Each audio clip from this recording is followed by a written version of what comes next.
তো বিজ্ঞান শব্দটার যে অর্থটা সেটা কৃষ্ণার হিসেবে যেটা কৃষ্ণ বলছেন সেটা শিল প্রভুপাদ আমাদের কি বলছেন, এটার মানে হচ্ছে রিয়েলাইজড নলেজ, যেটা আমরা রিয়েলাইজ করতে পারছি। রিয়েলাইজ মানে কি, যেটা আমরা নিজেরা উপলব্ধি করতে পারছি, যে যেটা শ্রবণ করলাম সেটা নিজের জীবনের মধ্যে আমরা সেটা দেখতে পারছি, সেটা উপলব্ধি করতে পারছি যে সত্যি তো যে কথাটা শুনলাম সেটা তো একদম সত্যি হচ্ছে। এই যে উপলব্ধি করা, এইটাকে বলা হচ্ছে বিজ্ঞান। বিজ্ঞান মানে শুধু সায়েন্স না, সায়েন্সের মধ্যে কি হচ্ছে, ল্যাবরেটরিতে গিয়ে কিছু এক্সপেরিমেন্ট হচ্ছে, তারপরে সায়েন্টিস্টরা হয়তো বলছে যে এই এক্সপেরিমেন্ট করে আমরা দেখলাম যে এটার রেজাল্ট হচ্ছে এইটা। তার কয়েক বছর পরে হয়তো আরেকটা নতুন সায়েন্টিস্ট এলো, ওই এক্সপেরিমেন্টটাই করলো, আর তারপরে বললো যে না, আগের সায়েন্টিস্ট যে কথাটা বলেছে সেটা ভুল, আমরা এক্সপেরিমেন্ট করে দেখেছি যে এটার রেজাল্ট হচ্ছে এইটা। তো এই হচ্ছে সায়েন্স, মানে তারা এক্সপেরিমেন্ট করে, সেটা ভুল ঠিক যাই হোক, পরবর্তীকালে কি আবার সেটাকে ভুল নিয়ে করা হচ্ছে, আবার কিছু নতুন করে করা হচ্ছে, তো এই সায়েন্সের কথা বলা হচ্ছে না। তো আমরা যেন যেই কথাগুলো শুনছি সেটা যাতে উপলব্ধি করতে পারি, কারণ যতক্ষণ আমরা উপলব্ধি করব না ততক্ষণ আমরা কিন্তু সেই স্বাদে, বলে না সেই রস আস্বাদন করা বা সেই আনন্দটা পাওয়া, সেটা ততক্ষণ আমরা পুরোপুরি পেতে পারবো না যতক্ষণ আমরা যেই কথাগুলো শুনছি সেটা উপলব্ধি যতক্ষণ করছি না। যেরকম এক্সাম্পল, রথিকা মাতাজি শুনেছিল যে প্রসাদ, প্রসাদের মধ্যে কত আনন্দ, তারপরে রথিকা মাতাজি ভগবানের জন্য রান্না করে রেগুলার বেসিস, আমি অনেক রথিকা মাতাজির আপডেটস যখন আমি পাই তখন আমি জানতে পারি যে মাতাজি কত সুন্দর করে ভোগ নিবেদন করছে, প্রসাদ পাচ্ছে। আর তারপরে রথিকা মাতাজি নিজেই এটা বলেছিলেন যে সেই প্রসাদ সকালে বানিয়েছে কিন্তু তমাল বারে বারে সারাদিন এসে সেটা খাচ্ছে।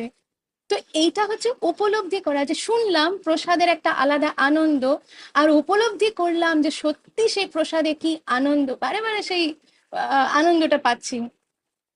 তো এরকম তো আমরা যে এত কিছু ডিসকাস করছি, আমাদের কতগুলো ক্লাস হয়েছে, আমি ওই ক্লাস নাম্বারগুলো লিখে রাখি ভিডিওগুলোর মধ্যে, তখন দেখছি কতগুলো আমাদের ক্লাস হয়েছে, তার মানে আমাদের এখানে কত কিছু ডিসকাস হয়েছে।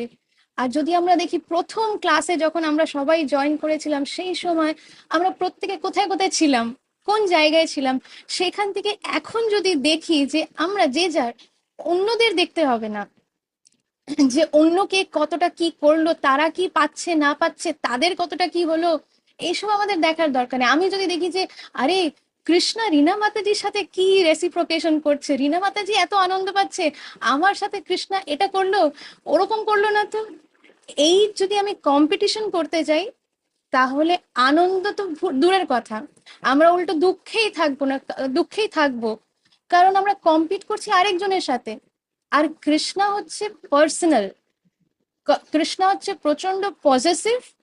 পজেসিভ মানে হচ্ছে কৃষ্ণা বলবে এই রথিকা হচ্ছে আমার, কৃষ্ণা তো আর মাতাজি বলবে না, কৃষ্ণা বলবে এই এ হচ্ছে আমার। রচনা, কৃষ্ণা বলবে রচনা হচ্ছে আমার, কিন্তু তা বলে কৃষ্ণা বলবে না যে রথিকা আর রচনা দুজনই আমার জন্য সমান, নেভার। কারণ রথিকা মাতাজির মনের মধ্যে কৃষ্ণার প্রতি যেই ফিলিংস গুলো আছে সেটা একরকম, আর সেই ফিলিংস এর অনুযায়ী কিন্তু কৃষ্ণ রেসিপ্রোকেট করবে। আবার লোকমোহন কৃষ্ণ প্রভুর হার্টের মধ্যে কৃষ্ণার প্রতি যেই ফিলিংস গুলো হবে সেই হিসেবেই কিন্তু কৃষ্ণ রেসিপ্রোকেট করবে। জয় প্রভুর হার্টের মধ্যে কৃষ্ণার প্রতি যেই ফিলিংস হবে সেই অনুযায়ী কিন্তু কৃষ্ণ রেসিপ্রোকেশন করবে। হ্যাঁ, রিয়া মাতাজির হার্টের মধ্যে কৃষ্ণার প্রতি যে ফিলিংস হবে, কৃষ্ণা সব শুনছে, কৃষ্ণা সব জানে, আর কৃষ্ণা কিন্তু সেই অনুযায়ী রেসিপ্রোকেট করছে। হয়তো হতে পারে রিয়া মাতাজি খুব মানে তীব্রভাবে কৃষ্ণার সাথে একটা রিলেশন নিয়ে চায়, আর কৃষ্ণাও কিন্তু ওয়েট করে আছে, কৃষ্ণাও বলছে যে আরে দেরি করছো কেন, আমিও তো ওয়েট করে আছি। সেরকম। তো কৃষ্ণ হচ্ছে খুব পার্সোনাল। রথিকা মাতাজির জায়গায় রিনা মাতাজি, রিনা মাতাজির জায়গায় রিয়া মাতাজির জায়গায় উৎপল প্রভু, তার জায়গায় জয় প্রভু ওনার জায়গায়। কৃষ্ণা কিন্তু পার্সোনাল, যেরকম ওই 16,108টা ওনার দ্বারকাতে ওয়াইফ আছে, এমন না যে একটাই কৃষ্ণা একবার এখানে দৌড়াচ্ছে একবার ওখানে দৌড়াচ্ছে, না এরকম করছে না। প্রত্যেকটা ওয়াইফের সাথে কৃষ্ণা পার্সোনালি প্রেজেন্ট, আর এমনও না যে মানে একটা একটা ওয়াইফের সাথে কৃষ্ণা যদি এক হাত নাড়াচ্ছে আরেকটা ঘরে কৃষ্ণা একই জিনিস করছে, তা না। প্রত্যেকটা ওয়াইফের সাথে একটা পার্সোনাল লাইফ চলছে তার। নারদ মুনি যখন একটা প্যালেসের, প্যালেসকে বাংলায় কি বলে আপনারা বুঝতে পারছেন তো? প্যালেস মানে যে, হ্যাঁ, প্রাসাদ। হ্যাঁ, তো একটা প্রাসাদে গিয়ে দেখছে যে কৃষ্ণা তার ওয়াইফের সাথে, রুক্মিণী দেবীর সাথে বসে আহ ভোজন করছে। মানে একসাথে তো বসে করে না, ওয়াইফ সার্ভ করছে, রুক্মিণী দেবী পার্সোনালি তাকে সার্ভ করছে, কৃষ্ণা খাচ্ছে, আনন্দে খাচ্ছে।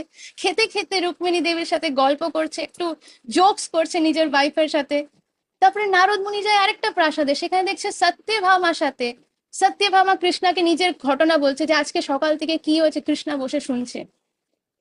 আরেকটা প্রাসাদে গিয়ে দেখছে যে না, আরেকটা প্রাসাদে জাম্ববতী, সেখানে সে হয়তো কৃষ্ণার সাথে ঘুরতে বেরিয়েছে, বাগানের মধ্যে ঘুরতে বেরিয়েছে। তো এরকম কৃষ্ণা হচ্ছে প্রত্যেক জনের জন্য পার্সোনাল আর পজেসিভ। এমন না যে আজকে আমি কৃষ্ণাকে একটুখানি সেবা করলাম তো কৃষ্ণা কিন্তু আমাকে ছাড়বে না, আমি হয়তো ওই সেবাটা করে ভুলে গেলাম, তারপরে আমি আরেকজনকে ধরতে গেলাম, কিন্তু কৃষ্ণ বলবে এই কোথায় যাচ্ছিস, এই একবার যে তুমি আমাকে সেবা করে দিয়েছো আমি আর তোমাকে ছাড়বো না, এবার থেকে তুমি আমার, তাই না? তোমাকে এরমই চলতে হবে যেরকম আমি চাইবো। এটা হচ্ছে কৃষ্ণার ইয়ে। Krishna very possessive. Material world এর মধ্যে তো যখন আমরা বলি যে বাবা আমার হাজবেন্ডটা কি পজেসিভ, প্রথম প্রথম খুব ভালো লাগে, হাজবেন্ড খুব পজেসিভ, ওয়াইফ খুব পজেসিভ, পরে গিয়ে মনে ও বাবা গলায় মনে হচ্ছে ফাঁস লেগে গেছে, আমি আর নিঃশ্বাস ফেলতে পারছি না। কিন্তু কৃষ্ণার ক্ষেত্রে কিন্তু এরকম না। কৃষ্ণা যখন পজেসিভ হয় তখন আমাদের মনে হবে যে আমি আরো পজেসিভ হতে চাই, কৃষ্ণা কি পজেসিভ, আমি কৃষ্ণাকে আর মানে, তখন কৃষ্ণার সাথে কম্পিটিশন, কৃষ্ণা মনে মনে ভাবছে যে আমি কিভাবে আহ, আ- এই আমি কিভাবে রথিকা মাতাজিকে আরো আনন্দ দিতে পারি, আর তখন রথিকা মাতাজিও ভাববে যে কৃষ্ণা আমাকে যতটা আনন্দ দিচ্ছে আমি তার চেয়ে আরো বেশি আনন্দ কৃষ্ণাকে দিতে চাই। তো এই হচ্ছে স্পিরিচুয়াল ওয়ার্ল্ড এর কম্পিটিশন, ওইখানে কিন্তু সেটাতে মনে হবে না যে গলায় ফাঁস লেগে গেছে। কিন্তু এই ম্যাটেরিয়াল ওয়ার্ল্ড এর মধ্যে কিন্তু এরকমই কিছু কিছু সময়ের পরেই মনে হবে, যদি হাজবেন্ড ওয়াইফকে বললো এই তুমি কোথায় যাচ্ছ, বাস ডিভোর্স।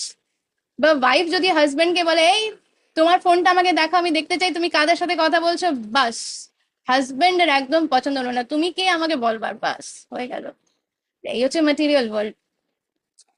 তো যাই হোক আবার ফিরে আসি স্টার্টিং এ, যে এই কারণে যে যেই কথাগুলো এখানে হচ্ছে সেটা যাতে আমরা সঠিকভাবে উপলব্ধি করতে পারি, সেটার জন্য আমরা প্রত্যেকে চোখ বন্ধ করে একদম মন থেকে হৃদয়ের থেকে একদম কৃষ্ণাকে ডাকছি, আমরা চাই চাই চাই কৃষ্ণাকে। চাই চাই বলাতে মনে পড়লো চাই না মাতাজি আজকাল দেখা যাচ্ছে না। যাই হোক, তো আমাদের কৃষ্ণাকে চাই, আর আমাদের এই কৃষ্ণার কথা যাতে আমরা উপলব্ধি করতে পারি সেই জন্য আমরা সবাই মিলে হাত তুলে চোখ বন্ধ করে 3 বার হরে কৃষ্ণ মহামন্ত্র করব।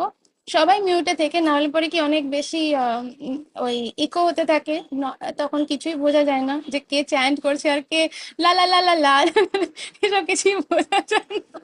তাই জন্য আমরা সবাই মিলে মিউটে থেকে চ্যান্ট করবো। हरे कृष्णा कृष्णा कृष्णा हरे हरे, हरे राम राम राम हरे हरे, हरे कृष्णा कृष्णा कृष्णा हरे हरे, हरे राम राम राम हरे हरे, हरे कृष्णा कृष्णा कृष्णा हरे हरे, हरे राम राम राम हरे हरे।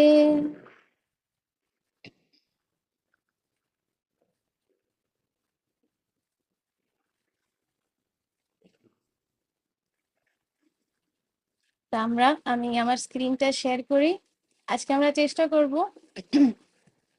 কয়েকটা আরো ভার্সেস যদি পসিবল হয় তাহলে রিড করব, আর একটু শর্ট ক্লাস রাখার চেষ্টা করব, দেখা যাক। চেষ্টা এটাই, কিন্তু কি হয় সেটা দেখা যাবে। ঠিক আছে, যারা করতে চায় তারা হ্যান্ড রেজ করবে, তাহলে আমি সেই অনুযায়ী আনমিউট করার জন্য আহ, মাতাজি।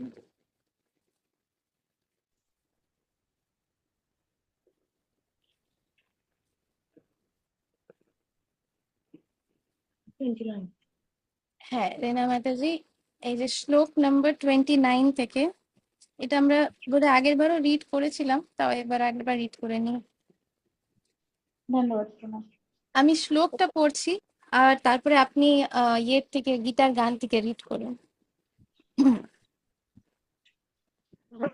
वेपथुश्च शरीरे मे रोमहर्षश्च जायते गाण्डिवं स्रंसते हस्तात् त्वक्चैव परिधायते।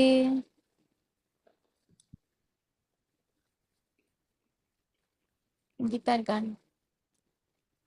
গীতার গান। কাঁপিছে শরীর মোর সহিতে না পারি, গান্ডিব খসিয়া যায় কি করিয়া ধরি, জ্বলিয়া উঠিছে ত্বক মহাতাপবান, হইও না বন্ধু আর আগুয়ান। অনুবাদ। আমার সর্বশরীর কম্পিত ও রোমাঞ্চিত হচ্ছে, আমার হাত থেকে গান্ডিব খসে পড়ছে এবং ত্বক যেন জ্বলে যাচ্ছে। তাৎপর্য: শরীরে কম্পন দেখা দেওয়ার দুটি কারণ আছে এবং রোমাঞ্চ হওয়ারও দুটি কারণ আছে। তার একটি হচ্ছে চিন্ময় আনন্দের অনুভূতি এবং অন্যটি হচ্ছে প্রচন্ড জড়জাগতিক ভয়। অপ্রাকৃত অনুভূতি হলে কোনো ভয় থাকে না।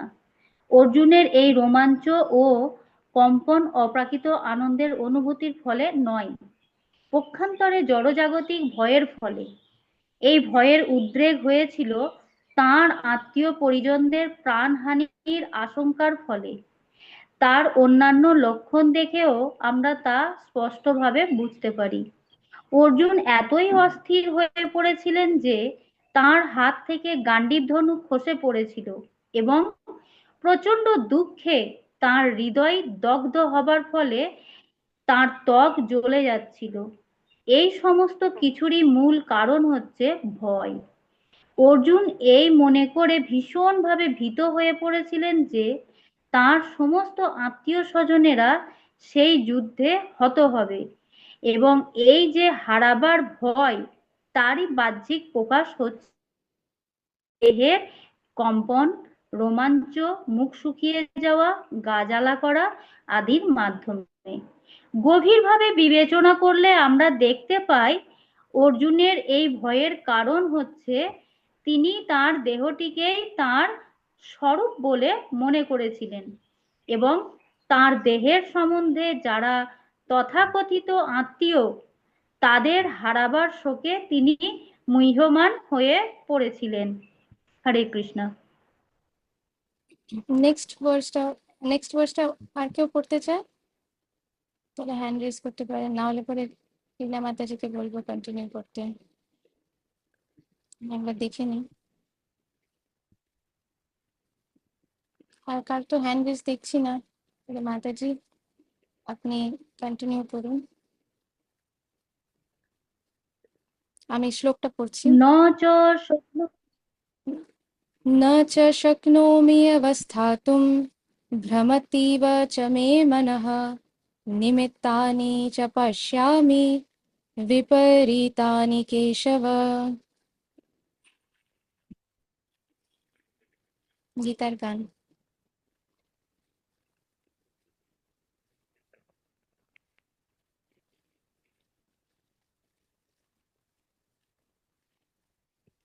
অস্থির হয়েছি আমি, স্থির নয়। অস্থির হয়েছি আমি, স্থির নহে মন, সব ভুল হয়ে যায় কি করি এখন, বিপরীত অর্থ দেখি শুনহ কেশব, এই যুদ্ধে কাজ নাহি হল পণ্ড সব। অনুবাদ। হে কেশব, আমি এখন আর স্থির থাকতে পারছি না, আমি আত্মবিস্মৃত হচ্ছি এবং আমার চিত্ত উদ্ভ্রান্ত হচ্ছে। হে কেশী দানবহন্তা শ্রীকৃষ্ণ, আমি কেবল অমঙ্গল সূচক লক্ষণ সমূহ দর্শন করছি। তাৎপর্য: অর্জুন অস্থির হয়ে পড়েছিলেন, তাই তিনি যুদ্ধক্ষেত্রে থাকতে অক্ষম হয়ে পড়েছিলেন এবং তার মন এতই বিমর্ষ হয়ে পড়েছিল যে তিনি আত্মবিস্মৃত হয়ে পড়েছিলেন। জড়জগতের প্রতি অত্যধিক আসক্তি মানুষকে মহাচ্ছন্ন করে ফেলে ভয়ং দ্বিতীয়াভিনিবেশত স্যাৎ। ভাগবত 11:2-37 বলা হয়েছে, এই ধরনের ভীতি ও আত্মবিস্মৃতি তখনই দেখা দেয় যখন মানুষ জড়াশক্তির দ্বারা অত্যন্ত প্রভাবিত হয়ে পড়ে। অর্জুন অনুভব করেছিলেন সেই যুদ্ধের পরিণতি হচ্ছে কেবল স্বজন হত্যা, এবং এভাবে শত্রু নিধন করে যুদ্ধে জয়লাভ করার মধ্যে কোনো সুখই তিনি পাবেন না। এখানে নিমিত্তানি বিপরীতানি কথাগুলি তাৎপর্যপূর্ণ। মানুষ যখন নৈরাশ্য ও হতাশার সম্মুখীন হয়, তখন সে মনে করে, আমার বেঁচে থাকার তাৎপর্য কি? সকলেই কেবল তার নিজের সুখ সুবিধার কথাই চিন্তা করে, ভগবানের বিষয়ে কেউই মাথা ঘামায় না। শ্রীকৃষ্ণের ইচ্ছাতেই অর্জুন তার প্রকৃত স্বার্থ বিষয়ে অজ্ঞতা প্রদর্শন করেছেন। মানুষের প্রকৃত স্বার্থ নিহিত রয়েছে বিষ্ণু অর্থাৎ শ্রীকৃষ্ণেরই মাঝে। মায়াবদ্ধ জীবেরা এই কথা ভুলে গেছে, তাই তারা নানাভাবে কষ্ট পায়। এই দেহাত্ম বুদ্ধির প্রভাবে মোহাচ্ছন্ন হয়ে পড়ার ফলে অর্জুন মনে করেছিলেন তার পক্ষে কুরুক্ষেত্রের যুদ্ধে জয়লাভ করাটা হবে গভীর মর্মবেদনার কারণ। হরে কৃষ্ণ। হরে কৃষ্ণ।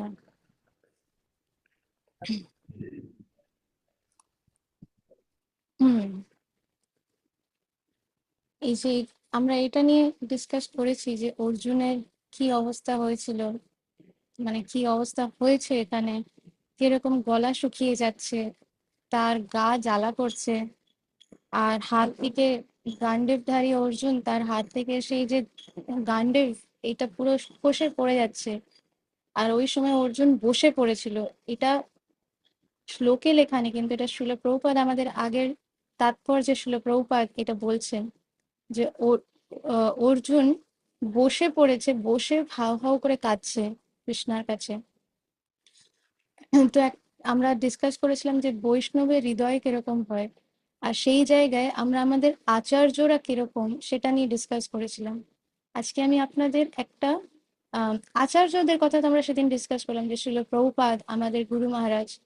এবার আমি শিল প্রভুপাদের একজন ডিসাইপল, একজন শিষ্য, ফিমেল বডিতে মাতাজি, তার একটা আপনাদেরকে ঘটনা বলি যে বৈষ্ণবরা কিরকম হয়। তার সাথে আরেকটা ঘটনা বলবো, দুটো ঘটনা। তো প্রথম ঘটনাটা, এটা আমার মনে আছে কয়েকজন ডিভোটিস আমাদের বাড়িতে এসেছিলেন, তখন ওই সময় তাদেরকে আমি এই ঘটনাটা বলেছিলাম। আর এটা এমন না যে কোনো 100 বছর আগেকার ঘটনা, 200 বছর আগেকার ঘটনা, 50 বছর আগেকার ঘটনা, তাও না, কয়েক বছর আগেকার ঘটনা। তো ফার্স্ট এটা হচ্ছে যে একজন শুদ্ধ ভক্তের বা একজন শুদ্ধ যদি না হয়, একজন ভক্তের সান্নিধ্যে যখন কেউ আসে, সে যতই পাপী তাপী নরাধম কেন না হোক, ইভেন যদি কোনো দৈত্য হয়, সে যদি সেই ভক্তের কথা অনুযায়ী যদি চলে, একটা সাধুর কথায় যদি তার বিশ্বাস থাকে, তাহলে তার কি পরিণাম হয় সেটা নিয়ে একটা ঘটনা বলি প্রথমে, আর তারপরে যাব যে একজন বৈষ্ণবের হৃদয় কিরকম হয় সেই জায়গায় যাব। কারণ এটা ভেরি ভেরি প্র্যাকটিক্যাল, মানে আমরা যেটা পড়ছি যে অর্জুনের এরকম অবস্থা হয়েছে, আরে অর্জুন তো ক্ষত্রিয়, ক্ষত্রিয়র তো কাজই হচ্ছে, তারা তো চাইলেই যাকে তাকে মারতে পারে, ইয়ে পারে, তার তো কাজই হচ্ছে এটা।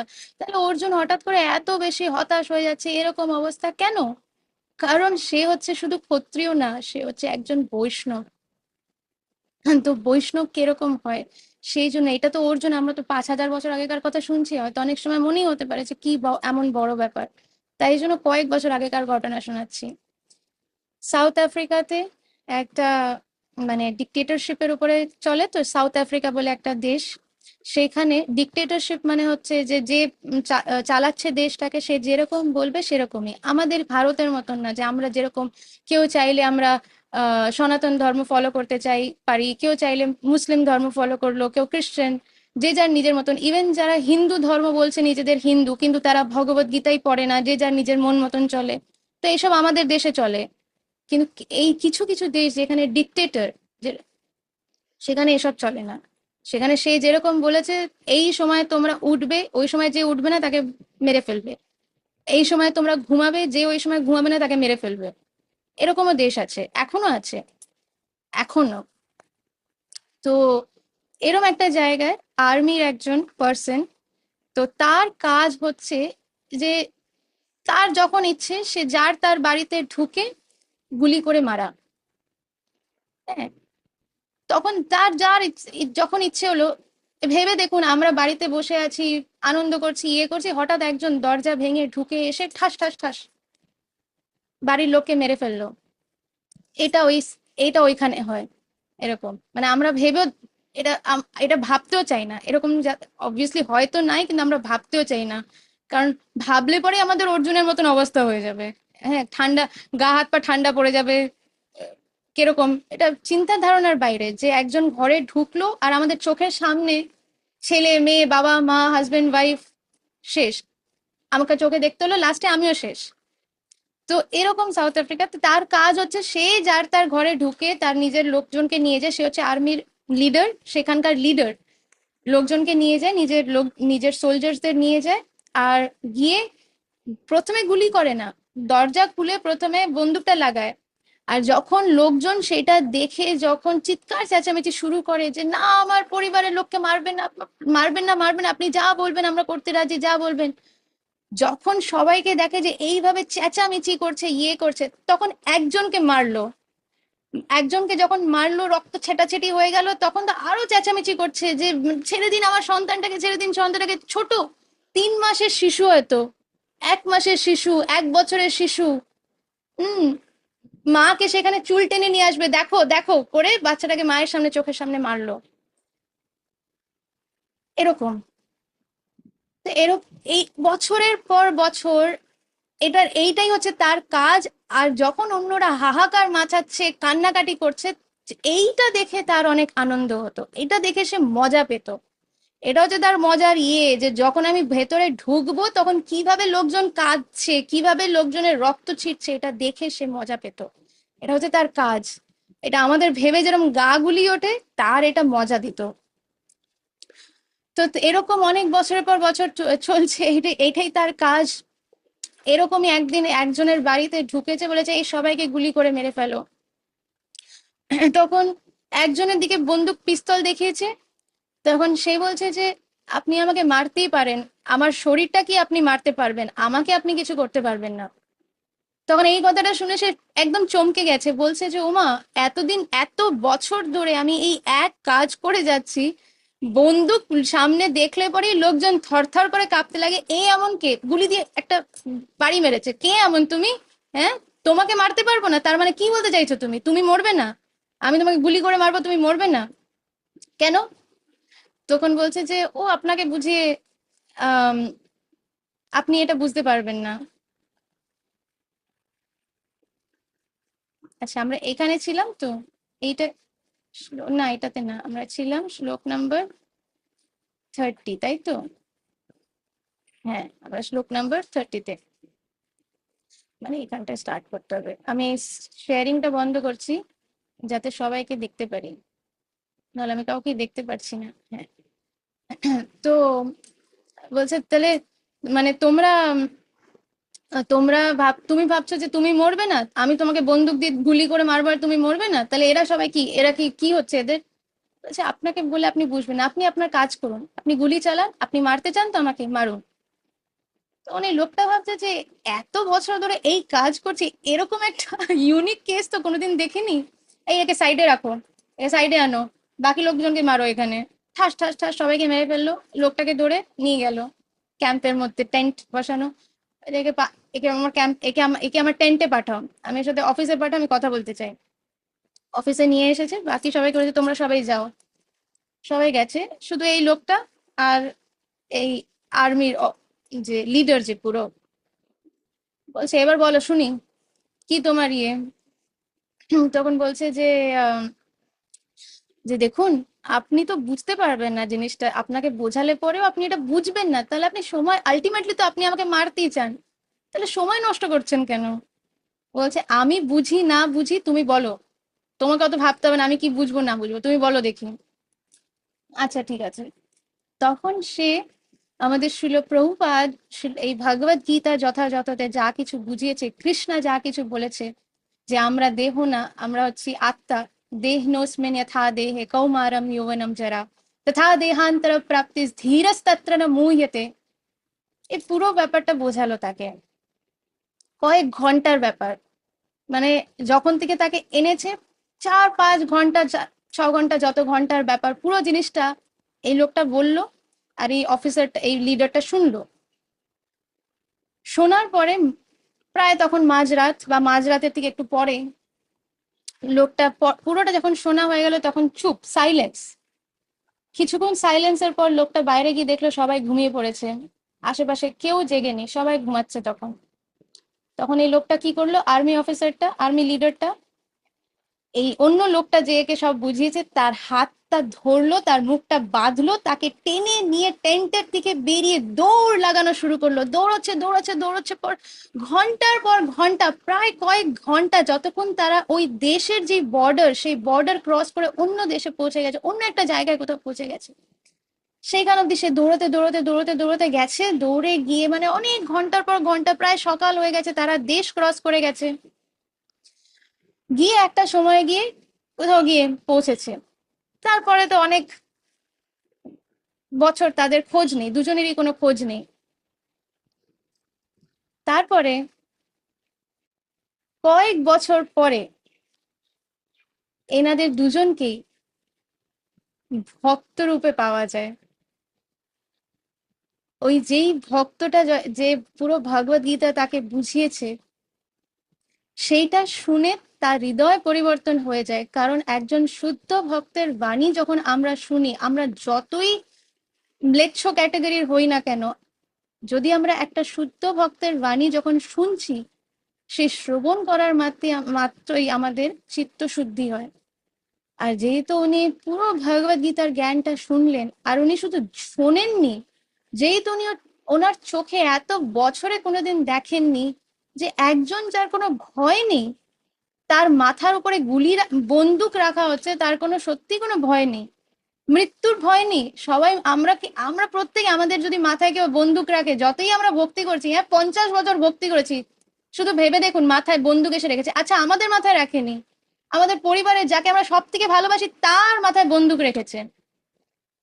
একবার শুধু ইমাজিন করে দেখুন, ওই জায়গায় আমরা ঠান্ডা পড়ে যাবো, ওরে বাবারে ওরে বাবারে ওরে বাবারে। কারণ আমরা তো এখনো শুনছি কিন্তু হৃদয়ঙ্গম তো করতে পারিনি, পসিবল না। কারণ আমরা তো অত উম, শুনি, মানি, কিন্তু মানে টাইম আছে, ঠিক আছে, বয়স হলে পরে এগুলো ইয়ে করব, এরকম জায়গায় আছি। তার মানে এরকম না যেটা সবার সাথে হতে হবে, কিন্তু এরকম এক একজনের এক্সপিরিয়েন্সে আমরা যাতে শিখতে পারি যে এরকম সিচুয়েশন যার তার লাইফে আসতে পারে, আমাদের যে কারোর লাইফে আসতে পারে। এমন না যে তার লাইফে হয়েছে কিন্তু আমার লাইফে এটা হবে না, আমি ভালো আছি কেন? আহানি হানি গচ্ছন্তি জমালয়ম। হ্যাঁ, সবাই এক এক মুহূর্তের মুহূর্তের মধ্যে তো সবাই জমালয়ে যাচ্ছে, কিন্তু তারপরেও মনে হচ্ছে না আমার এখনো অনেক আয়ু আছে। আমি তো মোটে কত বছর আমার, আর আরো 10-20 বছর তো বাঁচবই। কে গ্যারেন্টি দিয়েছে? যমরাজ এসে গ্যারেন্টি দিয়ে গেছে আপনি এখনো 10 বছর বাঁচবেন? না। আমি কেন, আমার সন্তান কত বছর বাঁচবে তার কোনো গ্যারেন্টি নেই, কিন্তু আমরা মেনে রেখেছি যে না, সন্তান তো শুধু এই বয়স, ওর তো এখন এত বছর বাকি আছে, আমার এই বয়স, আমার এত বছর বাকি আছে, আমার বাবার এই বয়স, এত বছর তো আছেই, নো গ্যারেন্টি। তো যেখানে, যেটা ফিরে আসি, তো এইবার ইনি ভক্ত হয়ে গেছেন। আর এই ঘটনাটা কিভাবে জানা যায়?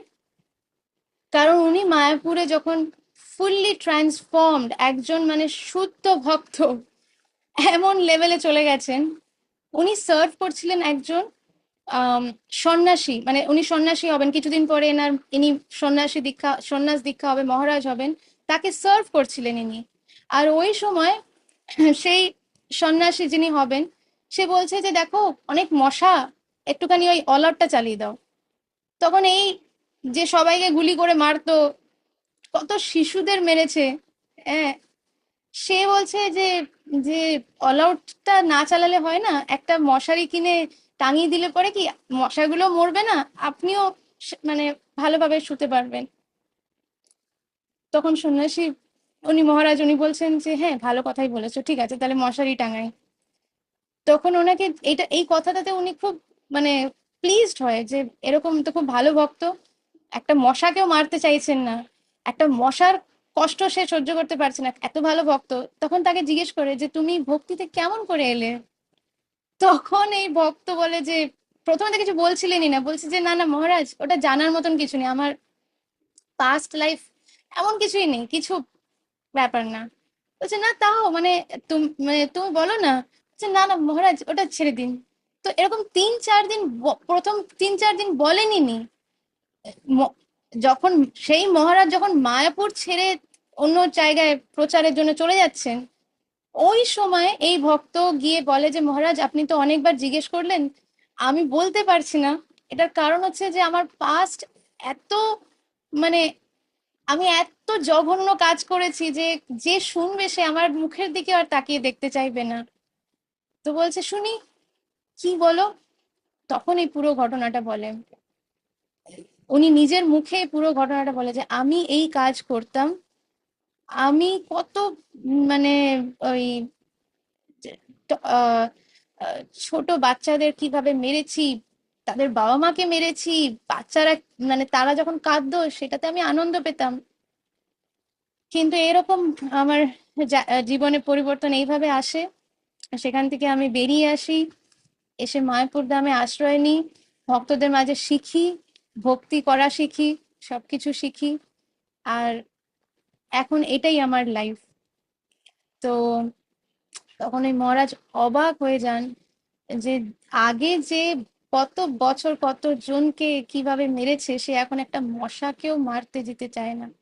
আর সত্যি করে এটা না যে এটা কেউ শো অফ করতে পারে না, এটা মিথ্যে শো অফ করা সম্ভব না। আমাদের গায়ে একটা মশা বসলি হাতটা অটোমেটিক আমরা হয়তো করছি অন্য একটা কাজ, অটোমেটিক ঠাস করে মশাটাকে মারি, কারণ এটা আমাদের মাইন্ডের মধ্যে এই ব্যাপারটা নেই।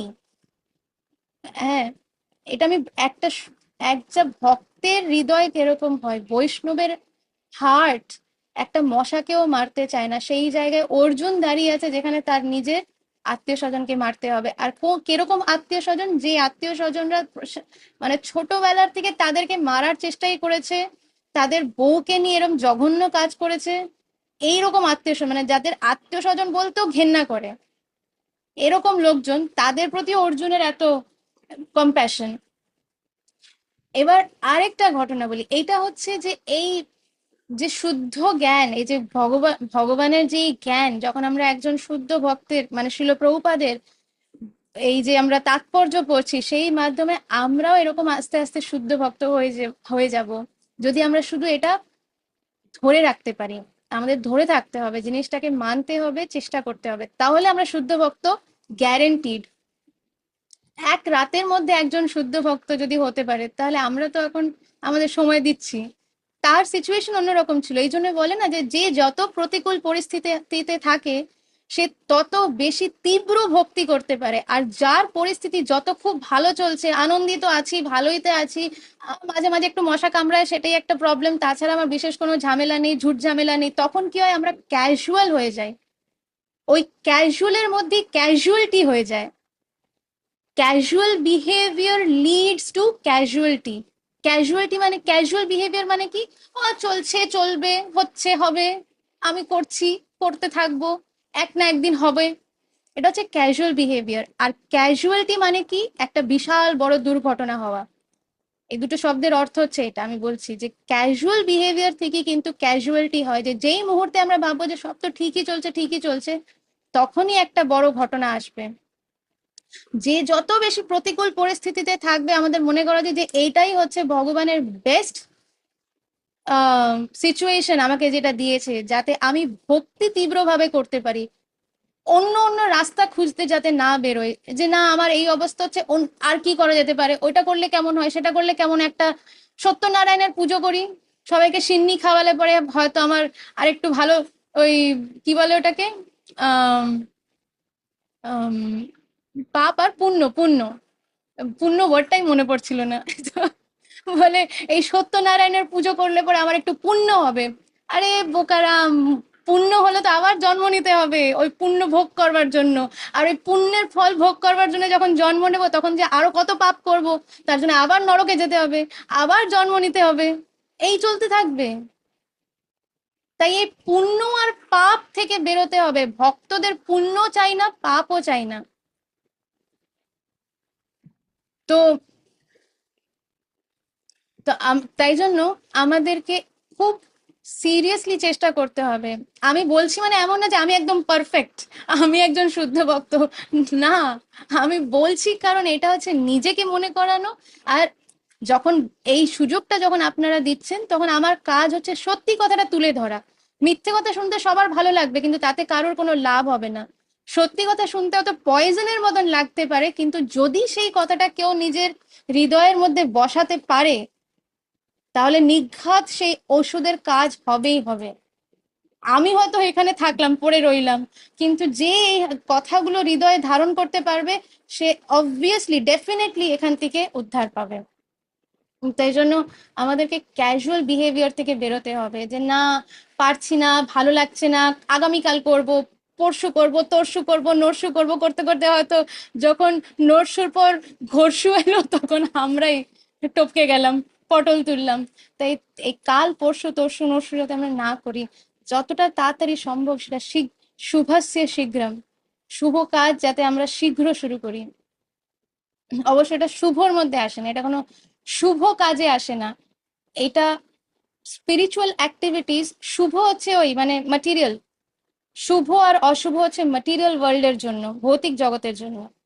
আর যা কিছু স্পিরিচুয়াল অ্যাক্টিভিটি, আধ্যাত্মিক যা কিছু অ্যাক্টিভিটিস, সেইগুলো হচ্ছে আম, এই এই ভৌতিক জগতের ঊর্ধ্বে, মানে এটা হচ্ছে শুভ অশুভের মধ্যে পড়ে না, এটা তার ওপরে, তার ঊর্ধ্বে। যেরকম পুরুষোত্তম মাসের মধ্যে বলা হয় যে কোনো শুভ কাজ না করা।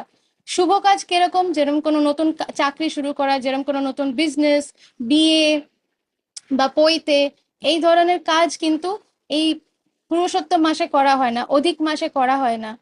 কিন্তু কিরকম কাজ তাহলে করা উচিত? ভক্তিমূলক কাজ।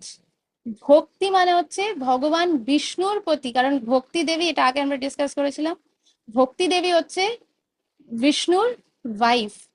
তাই জন্য ভক্তি মানেই হচ্ছে বিষ্ণুর সেবা করা। বিষ্ণু মানে হচ্ছে কৃষ্ণা, কৃষ্ণার সেবা করা, এটাকে বলা হচ্ছে ভক্তি।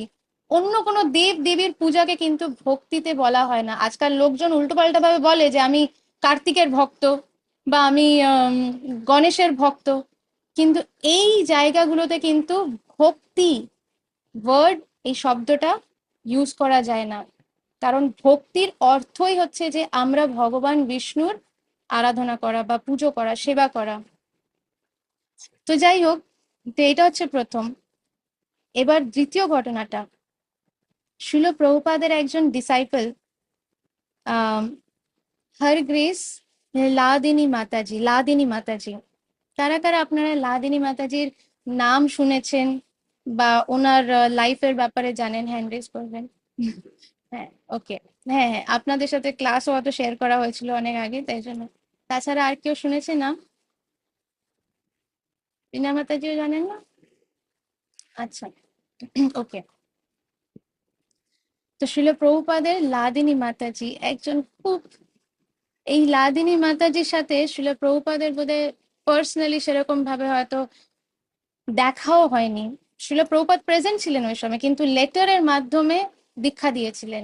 অনেক সময় আমরা মনে করি না দীক্ষা, আহ দীক্ষা অফিসিয়ালি দীক্ষা হয়ে গেছে, আর যদি অফিসিয়ালি দীক্ষা হয়নি তার মানে এখনো তার দীক্ষা হয়নি, এটা ভুল ধারণা। দীক্ষা মানে হচ্ছে যখন একজন তার হৃদয়ের মধ্যে সদ্গুরুকে ধারণ করেছেন, তার ইনস্ট্রাকশন অনুযায়ী চলছে। আর সদ্গুরুকে সবসময়, কিভাবে আমি সদ্গুরুকে আনন্দ দিতে পারি, আমার আমার গুরুদেবকে, গুরুদেবের সেবা আমি কিভাবে করতে পারি, কিভাবে আমার গুরুদেব আহ কোন সেবাতে আমার গুরু মহারাজ প্লিজড হবে, যখন একজন এইরকম মানসিকতা নিয়ে থাকে, তখন তার অলরেডি কিন্তু দীক্ষা হয়ে গেছে। আর তারপর যেটা, তারপরে যে যজ্ঞ করে যেটা হয়, সেটা হচ্ছে আনুষ্ঠানিক। অনেকজন তো সেই আনুষ্ঠানিক দীক্ষার পরও শিষ্য হতে পারে না, এক একটা অযোগ্য ঘোড়ার ডিমের মাথা হয়ে বসে থাকে। আর অনেকজন হয় যাদের হয়তো আনুষ্ঠানিক দীক্ষা এখনো হয়নি, কিন্তু তারা সত্যি মানে এক একটা যোগ্য শিষ্য।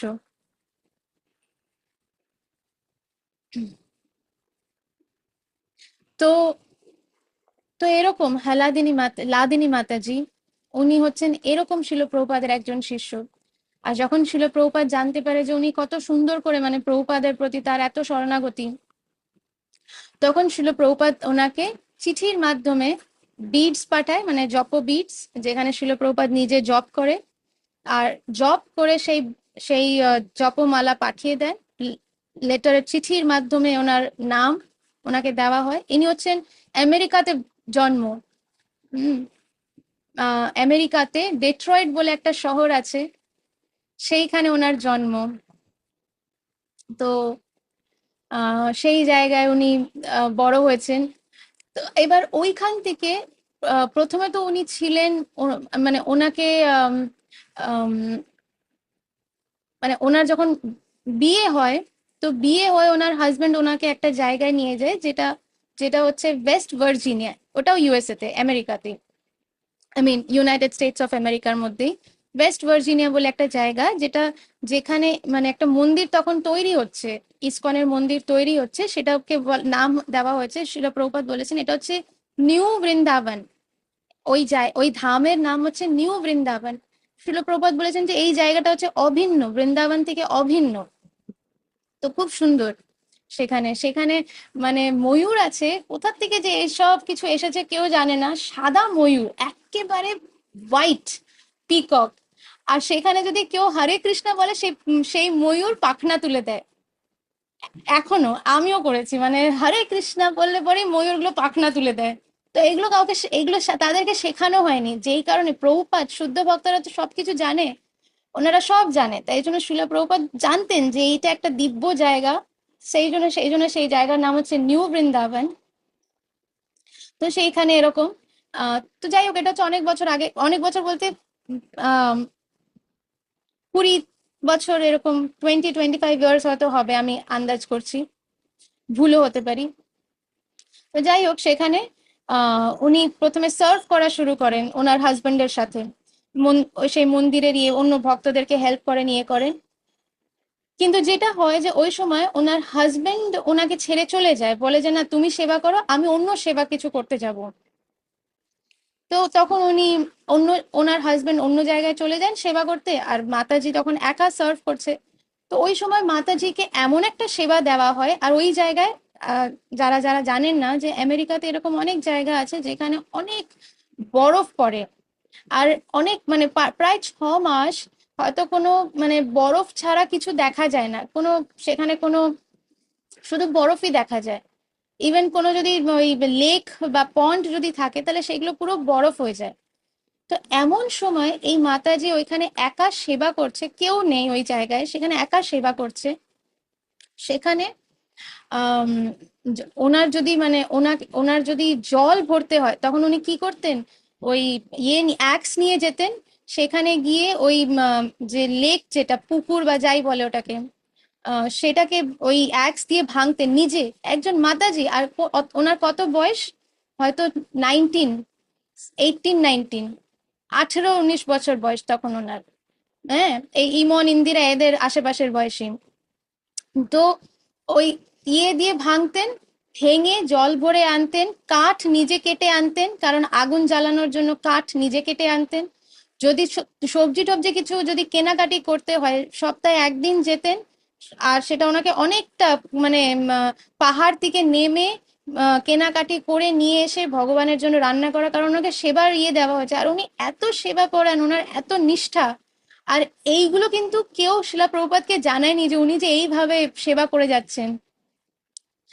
তো কিন্তু শিল প্রভুপাদ যখন এটা জানতে পারে, তখন উনি খুব মানে বলেন যে যে উনি খুব প্লিজড হয় যে একজন এত এরকম, উনি এত সুন্দর করে, উনি তো অন্তর্যামী, শিল প্রভুপাদ নিজের সব শিষ্যের ব্যাপারে সব জানেন, যেরকম আমাদের গুরুদেব প্রত্যেক শিষ্যের ব্যাপারে সব জানা আছে ওনার। আমাদের আলাদা করে ফোন করে গুরু মহারাজকে বলার দরকার নেই, গুরু মহারাজ আজকে আমি এই সেবাটা করেছি, গুরু মহারাজ আজকে এই কুয়েলি এই সেবাটা করেছে, না। গুরু মহারাজ অলরেডি জানে। গুরু মহারাজ, আমরা যেই দিন আমরা গুরু মহারাজকে মনের মধ্যে বলছি যে গুরু মহারাজ আমি এই সেবাটা করতে চাই কিন্তু করতে পারছি না, আপনি আমাকে শক্তি প্রদান করুন, গুরু মহারাজ পার্সোনালি তার উপরে কৃপা আশীর্বাদ করবে, তাকে শক্তি প্রদান করবে। কোনো জায়গায় আমরা আটকে যাচ্ছি, গুরু মহারাজকে যখন আমরা মনে করব, গুরু মহারাজ সেই শক্তি প্রদান করবেন। আমাদের চেষ্টা করতে হবে, আমাদের হয়তো হতে পারে একটুখানি আমাদের কষ্ট নিয়ে চেষ্টা করতে হবে। অনেকজনের হতে পারে যে একাদশীতে, আমারই হতো প্রথম প্রথম একাদশীতে মনে হতো ভাত খাবো না, ওরে বাবারে কি করে থাকবো আমি ভাত না খেয়ে, কারণ তো ভেতো বাঙালি, তো ভাত না খেয়ে কেমন করে থাকবো প্রথম প্রথম। কিন্তু যখনই গুরু মহারাজের কাছে প্রার্থনা করেছি, গুরু মহারাজ আস্তে আস্তে, প্রথম প্রথম তো আমার মানে ওই শ্যামো চাল যেটাকে বলে সেটা স্যুটই হতো না, বা সাবুদানা খেলে পরেই মাথা ধরে যাচ্ছে, ইয়ে হচ্ছে, একাদশী প্রথম একাদশী মাথা ধরে গেছে, তৃতীয় একাদশী মাথা ধরে গেছে, এরকম মানে ইভেন কি একাদশীর পরের দিন হয়তো আমার মানে গা গুলিয়ে হয়তো ভমিটিং হয়ে যাচ্ছে। তো তখন আমি খুব ইন্টেন্সলি আমার গুরু মহারাজের কাছে প্রার্থনা করি, শিল প্রভুপাদের কাছে প্রার্থনা করি। আর কারণ তখন আমি একা, কেউ নেই কে আমাকে হেল্প করবে।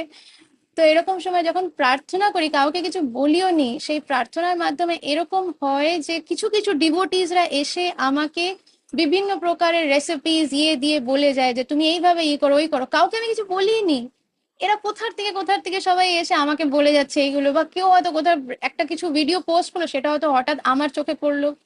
তো গুরু মহারাজ এইভাবে কিছু কিছু ব্যবস্থা করে দিয়ে এমন হলো যে আমার সেই অসুবিধার থেকে আমি বেরিয়ে আসতে পারলাম।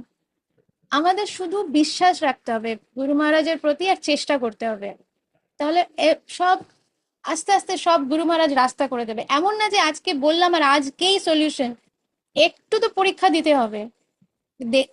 সে তো কৃষ্ণা দেখবে যে আমরা কি শুধু চাহিদা করছি, মানে সেই ছোট বাচ্চার মতন যে চকলেট চাই চকলেট চাই চকলেট চাই, নাকি নাকি সত্যি কৃষ্ণা তোমাকে চাই, আমার চকলেট চাই না, আমার গুরু মহারাজ আপনাকে চাই। এটা টেস্ট হবে, পরীক্ষা হবে, কিন্তু যে পরীক্ষাতে টিকে থাকবে যে আমার আপনাকেই চাই কৃষ্ণা, কৃষ্ণা তোমাকে ছাড়া আমার কিছু চাই না, গুরু মহারাজ আমার আপনাকেই চাই, এইসব আমাকে এই ভৌতিক জগতের লোভ মোহ দেখি আমাকে আপনি এদিক ওদিক ইয়ে করবেন না, আমাকে মায়ার থেকে রক্ষা করুন, এরকম যখন গুরু মহারাজ রিপিটেডলি দেখবে, তখন সব রাস্তা তৈরি হয়ে যাবে, সব রাস্তা খুলে যাবে। আবার ফিরে যাই লাদিনী মাতাজি, তো এরকম ভাবে উনি সেবা করছিলেন। এবার সেই জায়গা থেকে ওনাকে হঠাৎ করে যে টেম্পল ইয়ে অথরিটিস তারা বলে যে যে তুমি অন্য প্রিচিং অ্যাক্টিভিটিস করতে চাও, তাহলে তুমি এই এরকম একটা জায়গায় যেতে পারো। তো লাইবেরিয়া বলে একটা জায়গা, এটাও আফ্রিকাতে, লাইবেরিয়া। আম, আর সেখানে এখনো ডিক্টেটরশিপ, তখনও তাই ছিল। তো ওই সময় ভক্তরা কিরকম হয়, ব্রেভ। মাতাজিকে বলা হয়েছিল যে দেখো ওইখানকার পরিস্থিতি হচ্ছে এরকম যে ওইখানে কিন্তু যে কোনো মুহূর্তে গুলি করে মেরে দিতে পারে, তাই তোমাকে খুব সতর্ক থাকতে হবে, তুমি কিন্তু ওপেনলি কাউকে প্রিচ করতে পারবে না, মানে কারণ ওখানে মানে ওখানে কিন্তু কোনো আহ পুজো বলে কিছু নেই, কোনো কি বলে রিলিজন বলে কিছু মানা হয় না, ওখানে কিন্তু শুধু ওই রাজাকেই মানা হয়, আর ওই রাজাকে যে না মানে তাকে মেরে ফেলা হয়, তাই জন্য ওখানে কিন্তু তুমি মানে এরকম ওপেনলি প্রিচিং করতে পারবে না। মাতাজি বলেছে আমি যাব, আমি আমি শিল প্রভুপাদকে সার্ভ করতে চাই, আমি কৃষ্ণাকে সার্ভ করতে চাই, আর আমি যেতে চাই যেখানে কোনো ভক্ত নেই, তার মানে ওখানে সবাই কত কষ্টতে আছে, আমি ওখানে গিয়ে প্রিচিং করতে চাই। ওকে ডিয়ার ডিভোটিস, আমাদের এটা বুঝতে হবে যে আমরা যেন, আমি জানি যে সবাই এটা করবে না, কিন্তু অনেকজন আজকে আছে তো, আর অনেক ইয়াংস্টার্স আছে, তো আমরা হয়তো হুজুকে ভাবলাম যে আমরাও আজ থেকে লাদিনী মাতাজির মতন এমন জায়গায় যাব, গিয়ে প্রচার করব যেখানে কেউ যেতে পারে না, এরকম বোকামি আমরা যাতে ইমিটেট না করতে যাই, কারণ আমরা কিন্তু এরকম শুদ্ধ ভক্ত না। হ্যাঁ, তো কিন্তু যেই জায়গাটা আমাদের দেওয়া হয়েছে, আমাদের আশেপাশে যারা আছে, যারা মানে আমাদেরকে পছন্দ করে ভালোবাসে, তাদের কাছে যাতে আমরা কৃষ্ণ কথা বলতে পারি, তাদেরকে যেন আমরা কৃষ্ণ কনসিয়াসনেস দিতে পারি, তাদেরকে আমরা বলবো তুমি একমালা করে জপ করো। দুটো জিনিস হবে, এক হচ্ছে যে তারা সত্যি একমালা জপ করবে, তারা আরো বেশি আপনার সঙ্গ নেবে, আরো বেশি আপনার কাছে আসবে যে হ্যাঁ হ্যাঁ রথিকা মাতাজি আরেকটু বলুন তো। আমার মনে হয়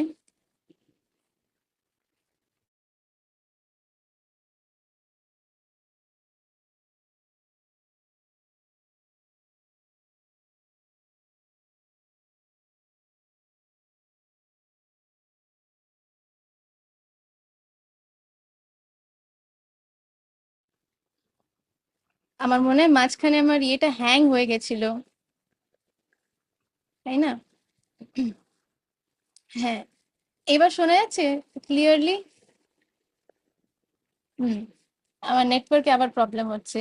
এই শনিবার আসলেই মায়াদেবীর ফুল অ্যাটাক থাকে, তাই জন্য নেটওয়ার্কে প্রত্যেক শনিবার। আর অন্য কোনো দিন এটার প্রবলেম হবে না, কিন্তু শনিবার যথাযথ আমরা ভগবত গীতা যথাযথ নিয়ে বসলে পরে মায়াদেবী যথাযথভাবে নিজের কাজ শুরু করে দেয়। তো যাই হোক, তো আমি কোথায় ছিলাম আমাকে একটুখানি যদি কেউ রিমাইন্ড করে দিতে পারে।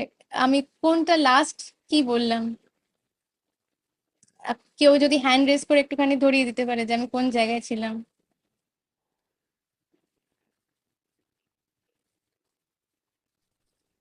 হরে হরে কৃষ্ণ। কৃষ্ণ মাতাজি। মাতাজি, আপনি লাস্টে বলছিলেন যে লাদিনী মাতাজিকে যেন বিশেষ করে ইয়াংস্টাররা ব্লাইন্ডলি ইমিটেট না করে, যে জায়গাটা তাদেরকে দেওয়া হয়েছে রাইট। সেইখান থেকে তারা যেন সেবা করে। থ্যাংক ইউ, থ্যাংক ইউ, অনুভব করুন। হ্যাঁ, তো লাদিনী মাতাজিকে যেন আমরা ব্লাইন্ডলি ফলো না করতে যাই, কিন্তু অ্যাট দ্য সেম টাইম আমরা যেখানে আছি, আমাদের আশেপাশে যারা আছে, তাদেরকে যেন আমরা এটা দেওয়ার চেষ্টা করি। যে আমরা কাউকে বললাম যে তোমরা একমালা জপ করো, বা তোমরা এই এই ক্লাসগুলো শুনতে পারো, বা এই ভগবদ গীতা তোমরা আম, নাও আর ভগবদ গীতা পড়ার চেষ্টা করো। বা পুরুষোত্তম মাসের কথা বলতে পারি, যে পুরুষোত্তম মাসে অন্তত পক্ষে এই একটা মাস আমিষ আহারটা বর্জন করার চেষ্টা করার। একটা মালা, একটা মালা কেন, ঠিক আছে অর্ধেক মালাই করো, বা পাঁচটা নাম নাও, এইরকম ভাবে যাতে আমরা বলতে পারি। তো এইরকম বললে পরে কি হবে, দুটো জিনিস হতে পারে। এক হচ্ছে যে যাকে আমরা বলছি তারা এটা নিতে পারলো, অ্যাকসেপ্ট করলো, আর তারা আরো আপনার সঙ্গ নেবে, যে হ্যাঁ রতিকা মাতাজি কি সুন্দর কথা বলেছে, খুব ভালো লাগলো, আর তারা ফলো করলো। আরেকটা জিনিস যেটা হতে পারে সেটা হচ্ছে তারা বলবে যে ইস, এই রিনা মাতাজির সাথে গেলে পরেই না এই সবই ধরিয়ে দেয়, মালা করো, নাম জপ করো, ভগবত গীতা করো, এই করো ওই করো। তো তো তারা বলবে আর আমরা তার সঙ্গ করবো না। তো এরকম দুটো জিনিস হতে পারে। তো যারা সঙ্গ করছে না, মনে করবেন যে এটা হচ্ছে কৃষ্ণার বিশেষ আশীর্বাদ, যে যে অসৎ সঙ্গ, কুসঙ্গ, এটা কৃষ্ণ আপনার জীবন থেকে সরিয়ে দিচ্ছে। আর যদি দেখেন যে তারা আরো বেশি আপনার প্রতি ফেভারেবল হচ্ছে, তাহলে বুঝবেন যে এটাও কৃষ্ণার বিশেষ আশীর্বাদ, যে আপনার মুখ থেকে কৃষ্ণা প্রচার করাচ্ছেন। তো এটা হচ্ছে বিশেষ কৃপা। আর সেও পুরুষোত্তম মাস, পুরুষোত্তম মাস কেন, আমরা প্রত্যেক মাসই এটা করব।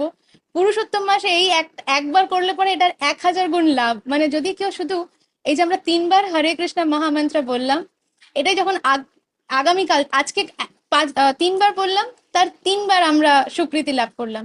আগামীকাল থেকে যখন আপনারা হরে কৃষ্ণ মহামন্ত্র করবেন, 3বার বলছেন, 3000 তার ইয়ে পাচ্ছেন, মানে 3000 নাম হয়ে যাচ্ছে আপনার। হ্যাঁ। তো তো এইভাবে আমরা প্রিচ করব। তো লাদিনী মাতাজি রেডি, উনি বললেন যে আমি যেতে চাই। তো ওনাকে আম, এগুলো সব বলা হয়েছিল যে ওখানে কিন্তু খুব কেয়ারফুল থাকতে হবে। তো লাদিনী মাতাজি উনি এত হাম্বল, ওনার নেচার এত হাম্বল, কিন্তু উনি এত স্ট্রং, মানে ডিটারমিনেশন হচ্ছে এত স্ট্রং। উনি ওপেনলি প্রিচ করা শুরু করলেন। আর যখন ওপেনলি প্রিচ করা শুরু করলেন, তখন উনি গৌর নিতাইয়ের বিগ্রহ নিয়ে প্রিচিং করতেন।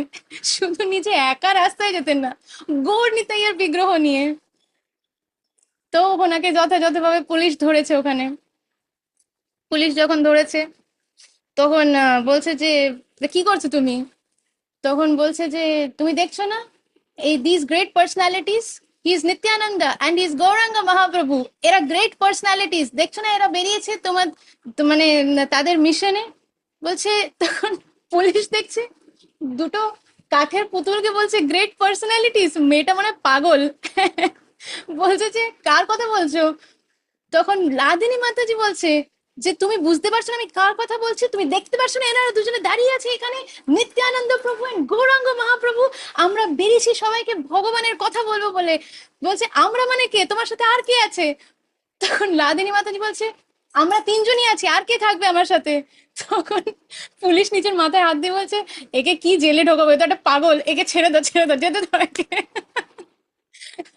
কিন্তু লাদেনী মাতাজি কিন্তু এটা দেখাবার জন্য বলছিল না, লাদেনী মাতাজি কিন্তু সত্যি করে আরো কিছু ঘটনা আছে পাস্টে, যেখানে উনি পার্সোনালি বলরাম আর নিত্যানন্দ প্রভুর সাথে, মানে জগন্নাথের সাথে পার্সোনালি উনি ইন্টারঅ্যাক্ট করেছেন, এটার অনেক প্রুফ আছে। আর ওনার যেই বিগ্রহ জগন্নাথ বলদেব সুভদ্রা মা, ওই বিগ্রহ এখনো নিউ বৃন্দাবনে আছে। ওনার ওনার যেই সেবা করা বিগ্রহ সে এখনো আছে ওখানে ওনারা। তো তো যাই হোক, এবার এই সময় পুলিশ তো তাকে ছেড়ে দেয়। এবার লাদেনী মাতাজি নিজের প্রচার করেন, ইয়ে করেন, আর সেখানে প্রচুর ভক্ত বানায়। যেই জায়গায় আমরা জানি যে অনেকজন গো মাংস খায়, কিন্তু এই জায়গায় তারা শুধু গো মাংস খায় না, অনেকজন তো ইন্ডিয়াতে আপনাদের মধ্যে অনেকজন হবে সকালে উঠে একটু চা বিস্কুট না হলে হয় না, একটু চা বিস্কুট তো দরকার, তাই না? রতিকা মাতাজি মাথা নাড়াচ্ছে। তারপরে আবার কিছু একটা বললেন ও যে আমি খাই না। তো কিন্তু আর যেটা আমি বলতে চাইছি যে ইন্ডিয়াতে আমরা দেখি যে লোকে সকালে ওঠে তো চা বিস্কুট খায়, সেই জায়গায় ওইখানে লোকজন গৌ রক্ত খায়, গৌ রক্ত পান করে একদম কাঁচা, এরকম জায়গা সব। এই জায়গায় গিয়ে লাদেনী মাতাজি এমন প্রচার করেছেন যে সেইখান থেকে লোকজন এই সব কিছু বন্ধ করে দিয়ে, চার নিয়মের পালন শুধু না, ওখানে ভালো জল নেই, খাওয়ার প্রপার জল নেই, হ্যাঁ, লোকের মানে ঠিকঠাক খাওয়ার নেই, জল নেই, বাচ্চারা অনেক সময় গাটার থেকে জল নিয়ে খাচ্ছে, এরকম জায়গায় লাদেনী মাতাজি নিজে রান্না করতেন, ভক্ত বানিয়েছেন, তাদের হেল্প নিয়ে রান্না করতেন, কত কতজনকে প্রসাদ বিতরণ করা শুরু করেছেন, ভালো জল, ভালো জল দেওয়ার ব্যবস্থা করেছে। আর এইভাবে কতজনকে ভক্ত বানিয়েছে এই একা মাতাজি, লাদিনী মাতাজি।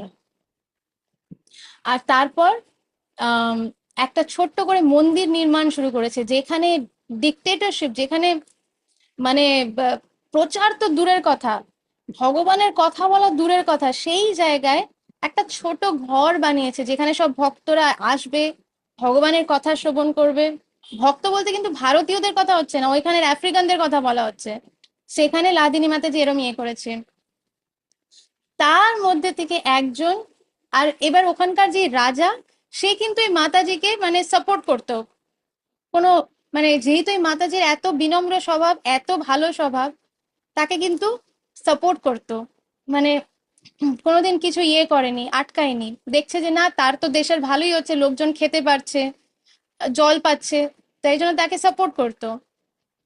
কিন্তু একবার যেটা হয় যে নতুন অনেক ভক্ত হয়েছে তো, এবার আমাদের যেটা হয় যে অনেক সময় প্রথম প্রথম ভক্তিতে আসার পরে আমরা মনে করি যে আমরা প্রচার করব, আমরা অন্যদেরকে ইনস্ট্রাকশন দেব, আমরা এখন ভক্ত হয়ে গেছি, আমরা ইনস্ট্রাকশন দেব। এটা আমাদের সবারই হয়, অনেক সময় হয়। এরকম একজন নতুন ভক্ত, সে একটা চিঠি লেখে রাজাকে। আবার আমি কি আটকে গেছি? সবাই আমার কথা শুনতে পাচ্ছেন? কয়েকজন এরম করছে, কয়েকজন এরম করছে। আচ্ছা, তো একজন সেখানে চিঠি লেখে রাজাকে।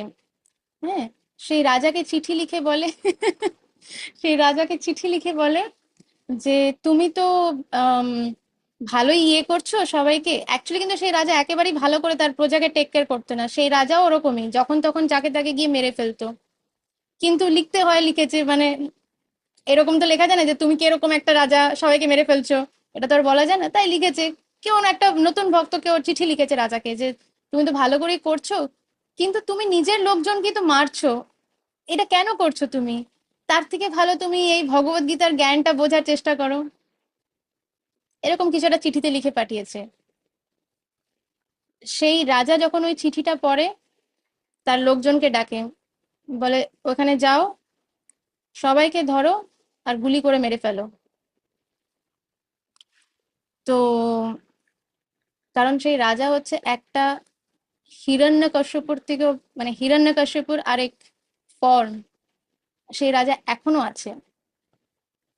তো বলে যাও, ওই যারা যারা ওইখান থেকে ওই যে সব ইয়ে করছে ওদেরকে ধরো, ধরে তাদেরকে আহ সবাইকে মেরে ফেলো গুলি করে। আর যারা ওখানে মহিলারা আছে সেই মহিলাদেরকে ছেড়ে দেবে, মহিলাদেরকে কিছু করবে না। তো মহিলাদেরকে কিছু করবে না, যত পুরুষ আছে তাদেরকে সবাইকে ধরে গুলি করে দাও। এবার এই খবরটা কোনোভাবে এই যেখানে সব ভক্তরা থাকতো সেখানে একজন এসে দিয়ে যায় যে ওই রাজা এরকম বলেছে, যে কোনো মুহূর্তে তাদের লোকজন আসবে। আর তোমাদের মানে যত ছেলেরা আছে, প্রভুরা যত আছে তাদেরকে গুলি করে মারার প্ল্যান হচ্ছে, আর মাতাজিদেরকে ছেড়ে দেওয়ার প্ল্যান হচ্ছে। তোমরা এখান থেকে বেরিয়ে পড়ো, বেরিয়ে পড়ো। এটা যতদূর সম্ভব, আমি যদি মিস্টেক না করি, আমার মনে হয় মোহন আরো বেটার বলতে পারবে, দ্য 17 সেপ্টেম্বর 1986 মনে হয়। মোহন, আমি কি ঠিক বলছি? একটু কনফার্ম করতো। 87। 87।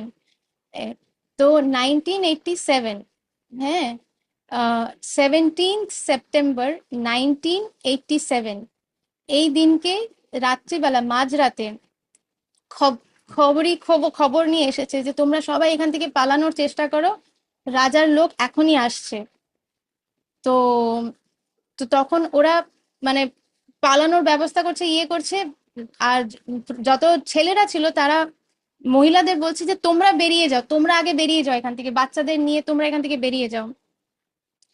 তখন লাদিনী মাতাজি বলেছে যে আমি মানে তোমরা সবাই আমার সন্তানের মতন, যখন কেউ ছিল না সেই সময় তোমরা আমাকে এসেছো সাহায্য করবার জন্য, আমি তোমাদের ছেড়ে কোথাও যাব না, আমি এখানেই থাকবো। আর এইসব কথোপকথন হয়েছে, তার 10 মিনিটের মধ্যে জিপ এসে গেছে। জিপ এসে ভেতরে রুমের মধ্যে চার্জ করেছে, রুমের মধ্যে যতজন ছিল তাদের সবাইকে হ্যান্ডকাফ করে হাত বেঁধে টানতে টানতে জিপে ওঠানো হয়েছে, জিপের মধ্যে বসানো হয়েছে, বসিয়ে একটা জায়গায় নিয়ে যাওয়া হয়েছে যেখানে একটা জলাশয় ছিল। সেখানে নিয়ে গিয়ে সবাইকে জিপ থেকে নামিয়েছে, নামিয়ে বলেছে যতজন মহিলা আছে সরে যাও, তোমরা যেতে পারো এখান থেকে, এখান থেকে তোমরা দৌড়ে পালাও। যতজন পুরুষ আছে তাদের সবাইকে বেঁধে দাঁড় করিয়েছে। তো যখন এরকম হয় মহিলাদের হাত খুলে দিয়ে বলেছে পালাও, তোমরা যাও এখান থেকে। লাদিনী মাতাজি যখন সে এরকম রিভলভার, ছোট বন্দুক না, রাইফেল, সে রাজা রাইফেল তুলেছে, লাদিনী মাতাজি রাইফেলের মুখের সামনে দাঁড়িয়ে বলছে তোমাকে আমি কাউকে মারতে দেব না যতক্ষণ তুমি আমাকে মারছো না। তুমি যদি অন্যদের মারতে চাও আমার দেহকে আগে তোমাকে ইয়ে করতে হবে, তারপর তুমি অন্যদের মারতে পারবে। তখন এই রাজা বলছে তোমার মাথা খারাপ হয়েছে, আমি তোমাকে এখনই মেরে ফেলবো, তুমি যদি নিজের প্রাণ বাঁচাতে হয় এখান থেকে সরো। লাদিনী মাতাজি বলেছে না, আমি আমার চোখের সামনে কোনো বৈষ্ণবকে মরতে দেখতে পারবো না, তাই প্রথমে তুমি আমাকে মারো, তারপরে তোমার যা ইচ্ছে করো তুমি। ওই রাইফেল দিয়ে এতগুলো গুলি শুট করা হয়েছে, লাদিনীর মাতাজির একটা শরীরের অংশ পাওয়া যায়নি, একটা টুকরো পাওয়া যায়নি লাদিনী মাতাজির। ওই জলাশয়টা লাল হয়ে গেছে, শুধু মাতাজির যেই শাড়িটা পরেছিল, যেই জামাটা, যে বস্ত্রটা, সেটা শুধু সেই জলের মধ্যে ছিল। এতগুলো গুলি প্রথমে লাদিনী মাতাজিকে করা হয়েছে, আর তারপরে যত পুরুষ ছিল তাদেরকে। তার মধ্যে কিছু ভক্ত ছিল যারা গাছের মধ্যে লুকিয়ে ছিল, ওই ওই রাতেই তারা মানে বেরিয়ে গাছের মধ্যে উঠে লুকিয়ে ছিল, তারাই পুরো রাইফেলের এই পুরো শব্দ এগুলো সব শুনেছে।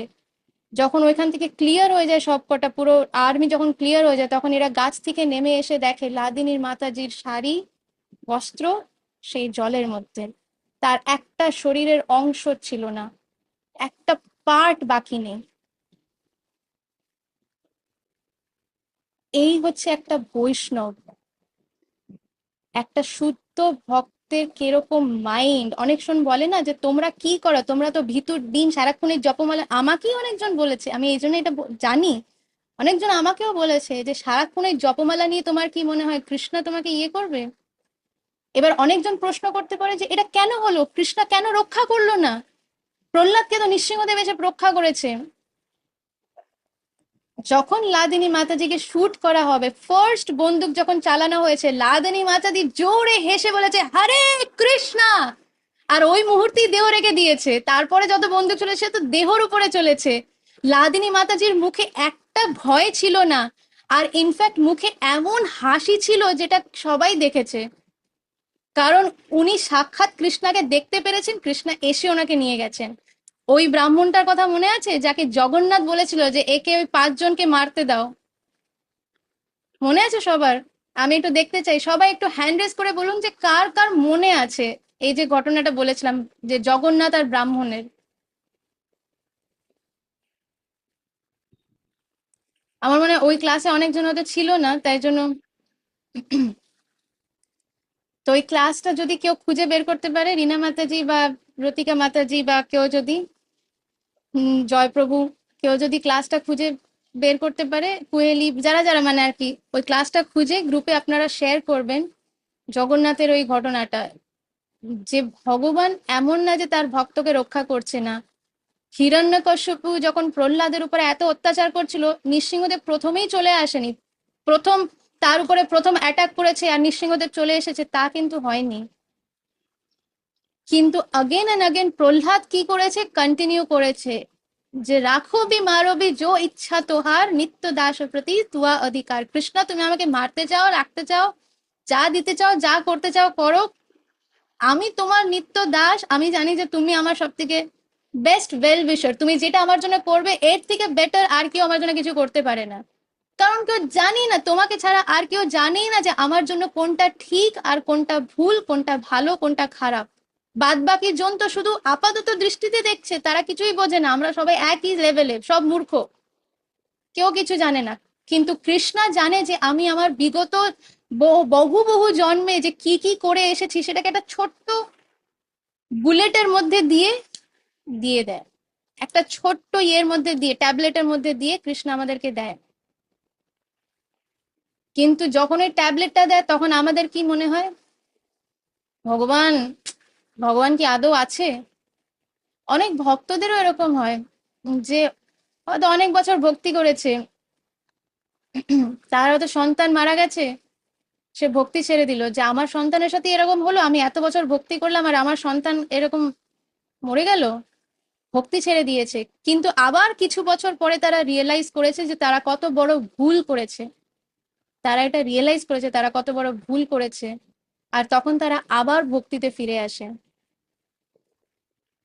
তাই জন্য কৃষ্ণাকে ছাড়া আমাদের আর কোনো ওয়েল উইশার, শুভচিন্তক, তাই না? শুভচিন্তক বলে তো ওয়েল উইশার মানে, তো কৃষ্ণাকে ছাড়া কেউ নেই। তাই জন্য এই লাদিনী মাতাজি, সে এমন একজন শুদ্ধ ভক্ত, এমন লেভেলে যে ডাইরেক্টলি জগন্নাথ বলদেব নিত্যানন্দ প্রভুর সাথে কথা বলতে পারছে, তার জন্য একটা বন্দুকের গুলি কোনো ব্যাপারই না। কিন্তু সে নিজের চোখের সামনে অন্য বৈষ্ণবদের প্রতি এটা হচ্ছে, সেটা নিজের চোখে দেখতে রাজি না। সে পালিয়ে যাবে, আর সে, তার হাতে যারা তৈরি হয়েছে সন্তানের মতন, তারা তার চোখের সামনে মরে যাবে, সেটা সে দেখতে রাজি না। তাই জন্য সে নিজের লাইফ দিতে তার কোনো এক ফোঁটাও তার হাত কাঁপেনি, তার কোনো ভয় হয়নি, তার হার্টের মধ্যে কোনো ভয় আসেনি। আর আমরা ছোট ছোট কথা নিয়ে খুব চিন্তা করি, আরে 2 বছর পরে আমার কি হবে, আমার এই এক্সামটা ঠিক করে হলো না, এবার কি হবে, ওই পরীক্ষাটা পাস করলাম না, কি হবে, হ্যাঁ, বা আমার এই ইন্স্যুরেন্সটা, এই এত টাকার ইন্স্যুরেন্স নিয়েছি, যদি আমার এর থেকে বেশি টাকা লাগে তখন কি হবে। বোকা বোকা জিনিস নিয়ে আমরা এত চিন্তা করি, ছোট ছোট জিনিস নিয়ে চিন্তা করি। সবকিছু নিয়ে আমরা চিন্তা করব, কিন্তু কৃষ্ণা যেটা বলছে সেইটা আমরা করতে, আচ্ছা ঠিক আছে এইগুলো করব, আগে আমি ইন্স্যুরেন্সটা ঠিক করে করি, আগে আমি এই পরীক্ষাটা ঠিক করে দিই, আগে আমি ওইটা ঠিক করে করি, আগে বিয়েটা ভালো করে করি, আগে একটা ভালো বাচ্চা হোক, ভক্তি বুড়ো বয়সে হবে? আরে বুড়ো বয়সে তোমরা জানো না, তোমাদের চোখ দিয়ে ঠিক করে দেখতে পারবে না ভগবত গীতা কি পড়বে, হাত দিয়ে কিছু ধরতে পারবে না জপমালা কি করবে, মুখ দিয়ে কথা বেরোবে না, হরে কৃষ্ণ মহামন্ত্র নাম বেরোবে কোথার থেকে?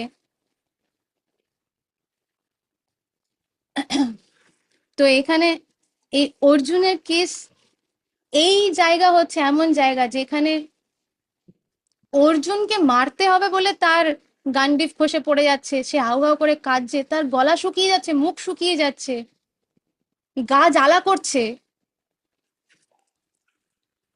আর লাদিনী মাতাজির কেসটা হচ্ছে উল্টো, সে নিজের প্রাণ দিতে রাজি, কারণ সে চায় না যে এই, কারণ তারা সবাই এক সাইডে ছিল, অর্জুন অপোজিট সাইডে ছিল।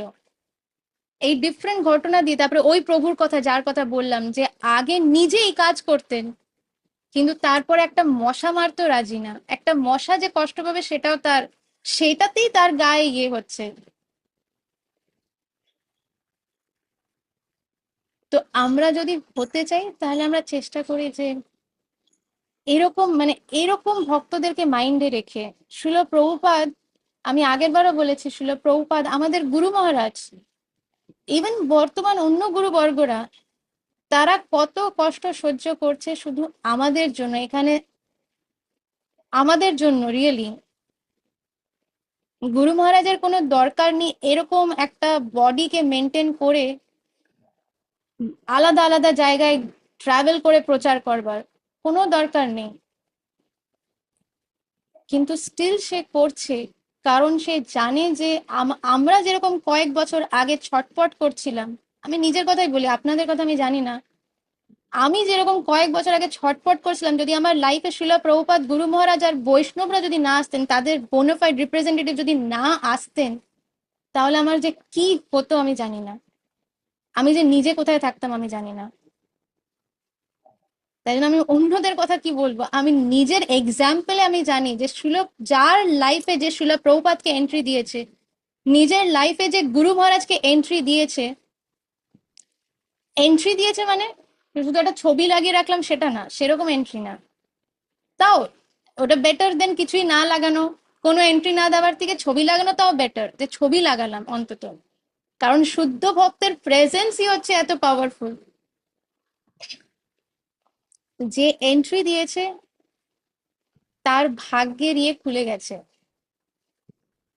যে ভাগ্য যেটা বন্ধ এত বছর ধরে, আমরা মনে করি যে কিছু ভালো হলে মানে ফ্যামিলিতে ভালো কিছু হয়েছে সেটা ভাগ্য খুলে গেছে, সেটা ভাগ্য খোলা না, সেটা ভাগ্য বন্ধ হওয়া, কারণ মায়াদেবী আরো ভালো করে ধরে নিয়েছে, আর আরো কি বলে জাকড়কে পকড় লিয়া, আঁকড়ে ধরে নিয়েছে।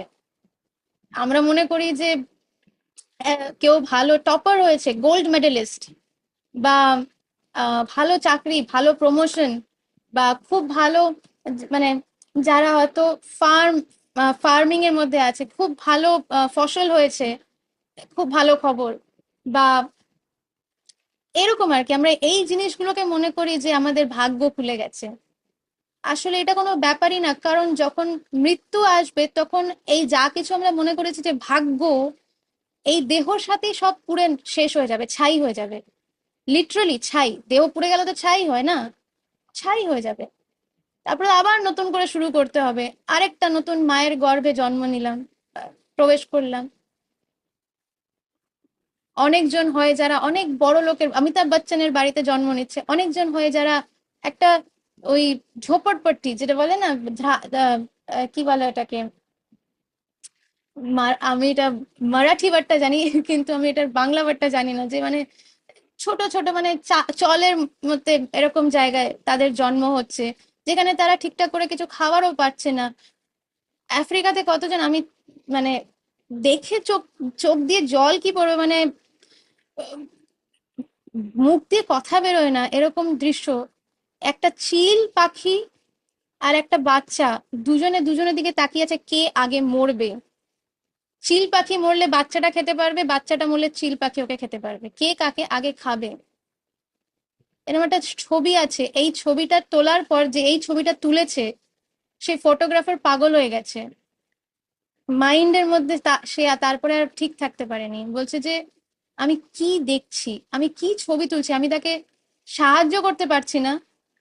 ছবি তুলেছি, সে অ্যাওয়ার্ড উইনিং ছবি, ছবিটা পাঠাবো আমি, অ্যাওয়ার্ড উইন, এই ফটোগ্রাফারকে অ্যাওয়ার্ড দেওয়া হচ্ছে যে কি অসাধারণ ছবি তুলেছো তুমি। লাস্ট মোমেন্ট, যে বাচ্চাটা লাস্ট মোমেন্ট হবে, কত বয়স হবে, 3 বছর বয়সের বাচ্চা, 3 ইয়ার্স না 4 ইয়ার্স, 4 ইয়ার্স হবে না, 3 ইয়ার্স মনে হয়। বাচ্চাটা আগে, চিলটা বাচ্চাটাকে আগে ছিঁড়ে খাবে নাকি বাচ্চাটা চিলটাকে খেতে পারবে, দুজনে দুজনের দিকে তাকিয়ে আছে। এই তো, চিলটাও একটা আত্মা, বাচ্চাটাও আত্মা, শরীরটাও, দেহটা হচ্ছে শুধু একটা এই ড্রেসের মতন, কেউ শার্ট পরে আছে, কেউ শাড়ি পরে আছে, কেউ টি শার্ট পরে আছে, আমরা সেরকম, কেউ মনুষ্যজনিতে আছে, কেউ ফড়িং।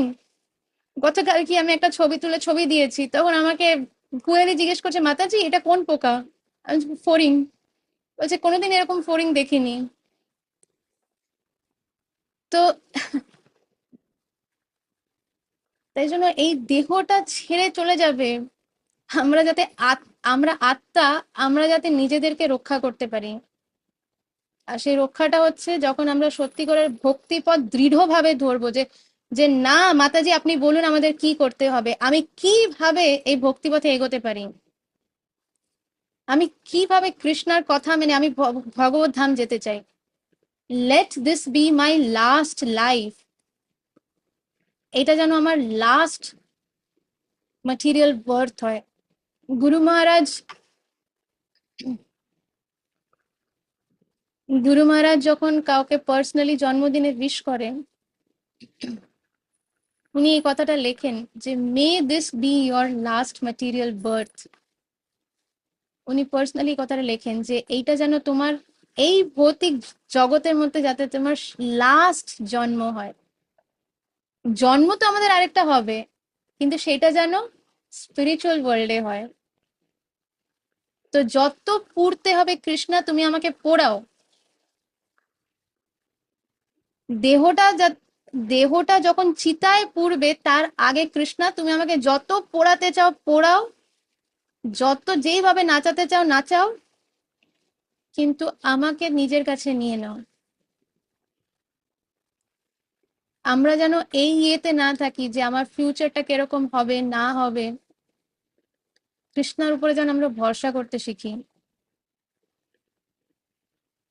কৃষ্ণা, কৃষ্ণা যে আমার সুপ্রিম ফাদার, পারমার্থিক, কি বলে সুপ্রিম ফাদার,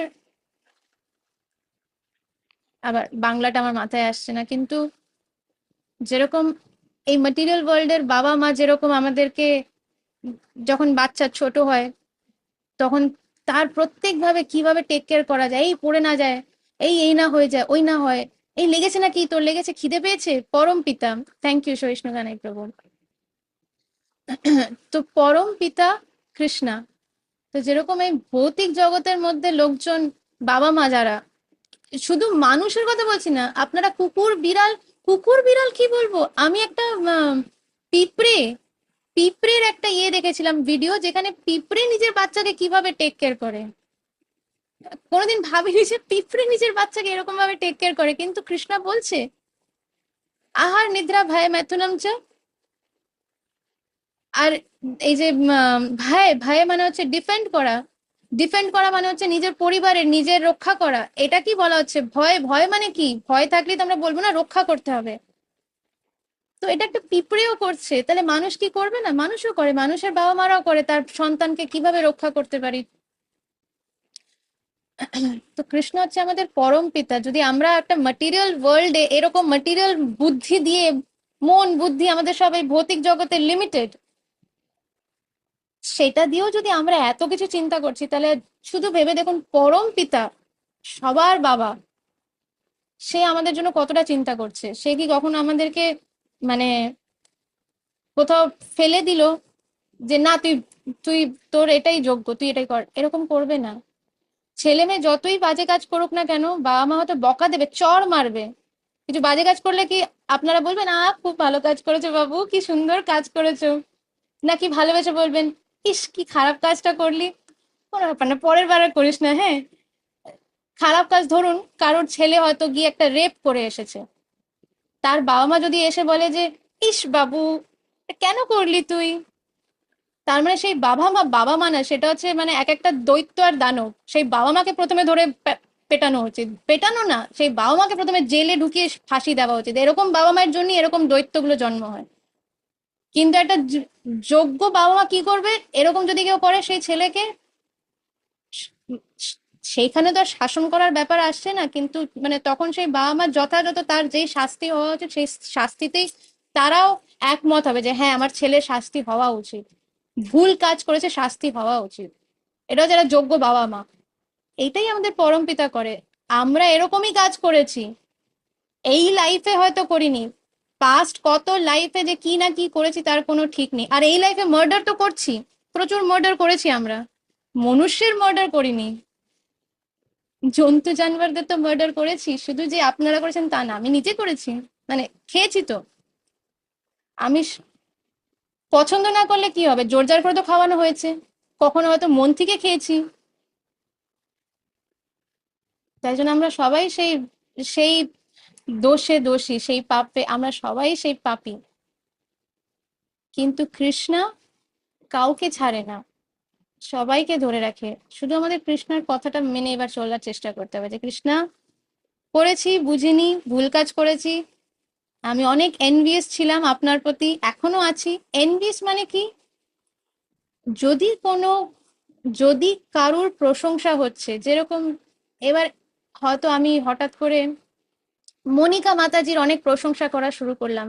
মনিকা মাতাজি, আমি অবশ্য মনিকা মাতাজিকে কোনোদিন দেখিনি, শুধু নামটাই দুবার ধরে দেখছি, আগের ক্লাস আর এই ক্লাসে দেখিনি, গলার কণ্ঠস্বরও শুনিনি, কিন্তু এক্সাম্পল দিচ্ছি যে হয়তো আমি মনিকা মাতাজির অনেক প্রশংসা করতে লাগলাম, যে মনিকা কি কত ভালো, তার এই গুণ ওই গুণ, অনেক কিছু বলতে লাগলাম। এবার যদি হঠাৎ করে রিয়া মাতাজি ভাবতে লাগে যে ও মা, এই মনিকা মাতাজি তো জাস্ট এই দুটো ক্লাসই হয়েছে, মুখও দেখায়নি, কিছু বলেও নি, হঠাৎ করে এই শ্যামা করুণাময় মাতাজি মনিকা মাতাজির এমন কি প্রশংসা করতে লাগে, এমন কি গুণ দেখলো। আমরা রোজ ক্লাস করছি, আমরা এত কষ্ট করে ফলো করবার চেষ্টা করছি, রিয়া মাতাজি এটা করবে না, আমি এটা উদাহরণ দিচ্ছি। কিন্তু তার মানে কি, আমার ভালো লাগছে না, আরেকজনের প্রশংসা হচ্ছে আমার ভালো লাগছে না, মুখে বলছি না আমার ভালো লাগে, অন্যের প্রশংসা আমার খুব ভালো লাগে, কিন্তু ভেতরে ভেতরে ভাবছি আমার প্রশংসাটা হচ্ছে না কেন, আমিও তো ওটা করেছিলাম, আমি তো করেছিলাম ওই কাজটা, আমি তো ওই সেবাটা করলাম, আমি তো এত কিছু করছি। হ্যাঁ, রীনা মাতাজি বলে আমি তো শ্যামা করুণাময় মাতাজির জন্য রোজ পুজো দিচ্ছি, তারপরে শ্যামা করুণাময় মাতাজি আমার কথা, আমার প্রশংসা না করে সারাক্ষণ শুধু রথিকা মাতাজি রথিকা মাতাজি। যদি এরকম করে, এটার মানে কি, এটার মানে হচ্ছে এনভি, যে আমার পছন্দ হচ্ছে না আরেকজনের প্রশংসা হচ্ছে। এটার মানে কি, আমরা কৃষ্ণার প্রতি এনভিয়াস। কারণ প্রত্যেকের মধ্যে যা কিছু গুণ আছে সেই গুণ কোথার থেকে আসছে, কৃষ্ণা প্রদান করছে। কেউ হয়তো খুব ভালো রান্না করতে পারে, কেউ হয়তো খুব ভালো ভগবানের জন্য গার্ল্যান্ড বানাতে পারেন, কেউ হয়তো খুব সুন্দর আঁকতে পারে, স্কেচ করতে পারে। হ্যাঁ, এখানে ইন্দিরা, ইমন, বৃষ্টি, এদের, এরা স্কেচ করেছে আমি দেখেছি, অসাধারণ, চিন্তা ধারণার বাইরে। কিন্তু এবার এরা এরা যদি তিনজনে নিজেদের মধ্যে যদি ভাবতে লাগে যে স্কেচটা ভালোই হয়েছে, কিন্তু আমারটা আমি আগে করেছি, ভেতরে ভেতরে যদি এরকম চিন্তা ধারণা চলে, তার মানে কি, ঈর্ষা। এই ঈর্ষাই হচ্ছে কারণ, প্রথম আমরা কেন এই ম্যাটেরিয়াল ওয়ার্ল্ডে পড়ে আছি, ঈর্ষার কারণে। আর যতদিন আমাদের ভেতর থেকে ঈর্ষা বেরোচ্ছে না, ততদিন আমাদের এই জগতেই থাকতে হবে। এটা কৃষ্ণা বলেছে ভাগবতমে, শ্রীমদ্ ভাগবতমে কৃষ্ণা ক্লিয়ারলি বলেছে যে যারা ঈর্ষালু, ইভেন যদি তারা ভক্তি করে, কিন্তু যাদের মনের ভেতরে ঈর্ষা আছে, এনভি আছে, কৃষ্ণা বলছে আমি তাদেরকে আসুরিক যোনিতে ফেলে দিই।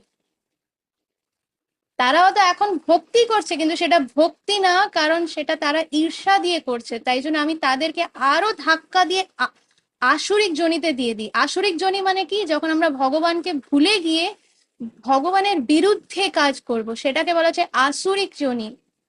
যেরকম রাবণ, কংস, হিরণ্যকাশ্যপ, হিরণ্যাক্ষ, এই যোনিতে।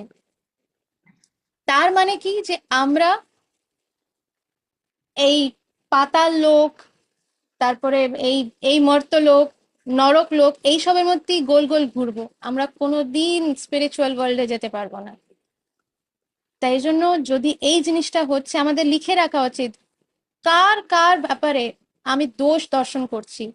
আমাদের লাইফে এরকম হবে যে কারোর প্রতি আমরা যখনই ভাবি তাদের মধ্যে হয়তো মানে অনেক গুণ আছে, কিন্তু আমরা সেই গুণগুলো দেখতে পারছি না, শুধু দোষটাই দেখতে পারছি। নামটা লিখে রাখতে হবে, যে এই পার্সনটা, একটা ডায়েরি বানাবেন, সেই ডায়েরির মধ্যে নামগুলো লিখতে রাখবেন। ডিয়ার ডিভোটিস, আমি এটা প্রত্যেককে বলছি যে যারা যারা রিয়েলি সিরিয়াস ভক্তিপথে এগোতে চান, এটা প্রত্যেকে, এটা কাউকে পাঠাতে হবে না, এমন না যে আমাকে পাঠাতে হবে। কেউ যদি পাঠাতে চান সেটা পাঠাতে পারেন পার্সোনালি, গ্রুপের মধ্যে না। কিন্তু যদি নাও পাঠাতে চান, কম্পালসারি না। আপনারা নিজের একটা ডায়েরি বানাবেন আর নামগুলো লিখবেন। হ্যাঁ, এমনি হয়তো কোনো কথা হচ্ছে, কারোর প্রশংসা হলো, কেউ কিছু ভালো করলো, কারোর ভালো হলো, আপনার মুখে হ্যাঁ হ্যাঁ ভালো লাগছে ভালো লাগছে, কিন্তু এটা ভেতরে হালকা একটা জ্বালা করছে, একটু অ্যাসিডিটির ওষুধ না খেলে চলবে না, যে প্রসাদটা পেলাম সেটা হজম হচ্ছে না। সঙ্গে সঙ্গে নামটা লিখে রাখবেন, আর কারণটাও লিখে রাখবেন, এই কারণে, নাম আর কারণ, এরকম একটা লিস্ট বানিয়ে প্রত্যেক দিন গিয়ে প্রভুপাদ বা গুরু মহারাজ তাদের কাছে এটা দেবেন। গুরু মহারাজ, এটা হচ্ছে আমার লিস্ট, প্রভুপাদ এটা আমার লিস্ট। এবার যারা হয়তো গুরু গুরু মহারাজ নেই, হয়তো গুরুদেব এখনো তারা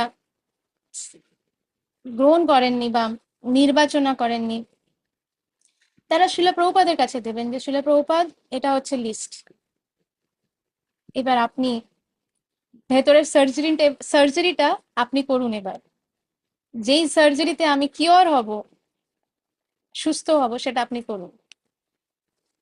ভেতরে একটা ক্যান্সার রোগ জড়িয়ে আছে, এই যে এটা হচ্ছে লিস্ট, যে কারণে আমার ক্যান্সার হয়ে যাচ্ছে ভেতরে। ভৌতিক জগতের ক্যান্সার না, এটা হচ্ছে আধ্যাত্মিক জগতের ক্যান্সার। এই ক্যান্সার হলে আমি আধ্যাত্মিক আমি ফিরতে পারবো না কৃষ্ণার কাছে, তাই আপনি এবার এটাকে কিওর করুন।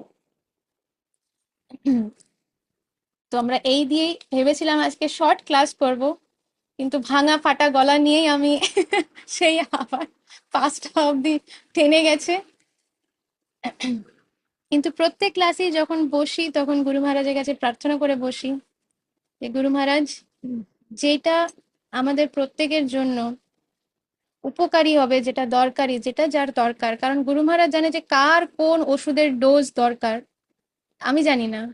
আমি তো সবার সাথে সবসময় যোগাযোগে থাকি না, নিজের বাড়ির সেবা কাজ, অনেক কিছু, প্রফেশন, সবকিছু নিয়ে আমারও ব্যস্ততা থাকে। তো আমি সবসময় তো ওরকম ইয়ে থাকতে পারি না, কিন্তু গুরু মহারাজের কাছে এই প্রার্থনাটা করি। আর প্রত্যেক ক্লাসের পরেই কিছু না কিছু একটা ফিডব্যাক আসে যে মাতাজি, আপনি ক্লাসটা আজকে মনে হচ্ছে আমার জন্য নিয়েছেন, কেরম এটা মনে হচ্ছে যে আমার এটাই শোনার দরকার ছিল, বা আমি এই জায়গায় আটকে ছিলাম, আপনার ক্লাসটা শুনে আমার সলিউশন হয়ে গেছে। তো এইটা হচ্ছে all glories, all glories, all glories to Srila Guru Maharaj. গুরু মহারাজ যিনি প্রত্যেককে, যে যে গুরু মহারাজকে মনে করছে, হয়তো আমরা গুরু মহারাজকে মনেও করছি না, হয়তো আমরা গুরু মহারাজকে অ্যাকচুয়ালি মনেও করছি না। আমি জানি না, আপনাদের মধ্যে আপনারা একটু হ্যান্ড রেজ করবেন, যে আর যদি পসিবল হয় তাহলে কিছুক্ষণের জন্য যদি একটু ভিডিওটা অন করতে পারেন, আমি অ্যাটলিস্ট সবাইকে দর্শন করতে পারবো। তারপরে যদি সেরকম হয় আবার আপনারা ভিডিও অফ করলেন, কিন্তু অ্যাটলিস্ট কিছুক্ষণের জন্য যদি পসিবল হয় তাহলে ভিডিওটা অন করতে পারেন। কারণ এখানে এখানে আমাদের একটা মানে এটা একটা ফ্যামিলি, আর এই ফ্যামিলিটার নাম হচ্ছে গৌরাঙ্গ কুটি। যাতে আপনারা সবাই জানেন যে আমরা ক্লাস যে করছেন এটা হচ্ছে গৌরাঙ্গ কুটি, আর আমরা হচ্ছে এই গৌরাঙ্গ কুটির মানে ফ্যামিলি। তো এখানে কারোর ভয় পাওয়ার কোনো দরকার নেই, বা কারোর এটা ভাবার দরকার নেই যে আমাকে ভালো লাগছে না, কারণ কৃষ্ণার চোখে সবাই ইউনিক আর সবাই বিউটিফুল। এবার যারা ছেলেরা, তাদের কৃষ্ণাকেও বিউটিফুল বলা হয়, তো ছেলেরা এরকম ভাববে না যে আরে আমাকে বিউটিফুল কেন বলছে, হ্যান্ডসাম বলছে না কেন, কারণ কৃষ্ণাকেও বিউটিফুল বলা হচ্ছে, তাই জন্য সবাই এখানে সুন্দর। তো আপনারা যারা যারা শিলা প্রভু মানে আপনাদের বাড়িতে হয়তো এই ইসকনের যে গুরু পরম্পরার আলেখ্য আছে, তারা একটু হ্যান্ড রেজ করুন। শিলা প্রভুপাদ যে পুরো গুরু পরম্পরা স্বর গোস্বামী, তারপরে আমাদের আচার্যরা, শিল প্রভুপাদ। ওকে, ওকে। রতিকা মাতাজি আপনার বাড়িতে আছে না? কোথায় গেল রতিকা মাতাজি? হ্যাঁ, আর রিয়া মাতাজি কোথায়? রিয়া মাতাজি, রিয়া মাতাজি, দাঁড়া এক মিনিট, সবাই হ্যান্ড রেজ করছে, এবার একজনকে দেখছি ওখান থেকে টুক করে হারিয়ে চলে যাচ্ছে। হ্যাঁ, রিয়া মাতাজি, অর্পিতা মাতাজি আপনাদের বাড়িতে নেই? আমাদের, আচ্ছা। আর কাদের কাদের কাছে, আচ্ছা, ডক্টর উৎপল, উৎপল প্রভু, তো উনি হয়তো ব্যস্ত, উনি হয়তো চেম্বারে আছেন, কিন্তু জাস্ট তাও জিজ্ঞেস করছি। আহ মনিকা, আপনাদের কাছে কি আমাদের না, উৎপল প্রভু হচ্ছেন ইনিশিয়েটেড, কারেক্ট? উনি তো ইনিশিয়েটেড। আচ্ছা, তো আশা করছি ওনার বাড়িতে আলেখ্য ডেফিনেটলি থাকবে। যাদের বাড়িতে নেই, আমি রিকোয়েস্ট করব যে তারা যদি পসিবল হয়, মানে যদি আনলেস মানে ফ্যামিলির সিচুয়েশন হচ্ছে খুবই প্রতিকূল, যে আলেখ্য রাখলে পরে তাদেরকে পেটানো হবে, এরকম যদি পরিস্থিতি হয় তাহলে ডিফারেন্ট, তাহলে তারা পার্সোনালি তাদের মেন্টরকে রিচ আউট করতে পারে। আনলেস এরকম পরিস্থিতি হয়, আমি রিকোয়েস্ট করব যে আপনাদের প্রত্যেকের বাড়িতে এই গুরু পরম্পরার আলেখ্য মাস্ট। আমাদের কোনো বিগ্রহ থাকুক না থাকুক, গোপালের সেবা, কোনো ব্যাপার না, যদি এগুলো, এটা কম্পালসারি না, যে মানে কম্পালসারি না ইন দ্য সেন্স, এটা এমন না যে এইটা না করলে পরে আমরা ভক্তিতে এগোতে পারবো না। এটা এটা গুড, এটা ইম্পর্টেন্ট, কিন্তু কম্পালসারি হচ্ছে যে আমরা কোন সম্প্রদায়ের আচার্যের বাণী শুনছি, কোন সম্প্রদায় আমাদেরকে আশ্রয় দিচ্ছে, কোন সম্প্রদায়ের থেকে আমাদের ওপরে কৃপা আশীর্বাদ আসছে, সেই সম্প্রদায়ের যদি আমরা আলেখ্য আমাদের অল্টারে রাখি, তখন সেটা আরো বেশি স্ট্রং হয়ে যাবে। আর আমাদের জানা উচিত যে সেই আলেখ্যর মধ্যে কারা কারা আছে, কারণ এনাদের এক একজনের যদি আমরা শুধু সকালে উঠে নাম নিই, তাহলে আমাদের সারা দিনের মধ্যে যা কিছু অমঙ্গল কিছু হওয়ার যদি থাকেও সেটা কেটে যায়। এনাদের এক একজনের নাম ইটসেলফ হচ্ছে এত পাওয়ারফুল। আর যাদের কাছে আলেখ্য আছে তাদেরকে আমি জিজ্ঞেস করি যে তাদের মধ্যে কারা কারা গুরুদেব অলরেডি নির্বাচনা করেছে, মানে গুরুদেবকে অলরেডি, কোনো গুরুদেবকে গ্রহণ করেছে, যে হ্যাঁ আমি ডিসাইড করেছি। রিনা মাতাজি, ইন্দির, আমি জানি আপনাদের কথা। কুয়েলি, যাদের যাদের আমি জানি অলরেডি, তারা হ্যান্ড হ্যান্ড নামাতে পারে। কিন্তু যারা অলরেডি গুরুদেবকে গ্রহণ করেছেন বলতে, আমি আমাদের স্পেসিফিক্যালি সম্প্রদায়ের কথা বলছি, আমাদের গৌড়ীয় মাধবা সম্প্রদায়ের কথা বলছি। তো এমন কারা কারা আছে? ওকে, আচ্ছা, আম, ঠিক আছে। আমি আহ, রথিকা মাতাজিকে হ্যান্ড রেজ করতে দেখলাম, আমি আসছি। মাতাজি, মাতাজি কি মানে গুরুদেব গ্রহণ করেছেন সেটার জন্য হ্যান্ড রেজ করলেন, নাকি আমাদের সম্প্রদায়ের গুরুদেবকে ইয়ে করেছেন সেটা? ফার্স্টটা, ওকে, ওকে, ওকে, বুঝতে পেরেছি মাতাজি। জয় প্রভু, কুহেলি মাতাজি, ইন্দিরা মাতাজি, আম, লোকমোহন কৃষ্ণ প্রভু, অনুভব, প্রীতম, রচনা, মোহন। ওকে, তাছাড়া আহ, আমি কয়েকজনকে জাস্ট আনমিউট করার ইয়ে দিচ্ছি, যাতে আমি একটু ইন্টারাক্ট করতে পারি। যারা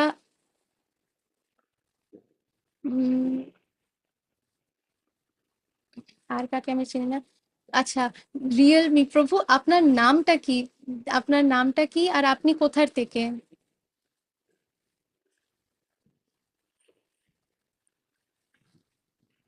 আপনাকে আনমিউট করতে হবে প্রভু।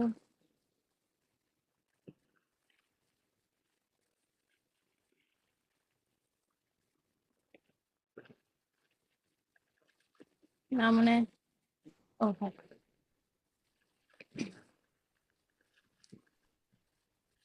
সবাইকে শুনতে পাচ্ছে, আমি শুনতে পাচ্ছি না।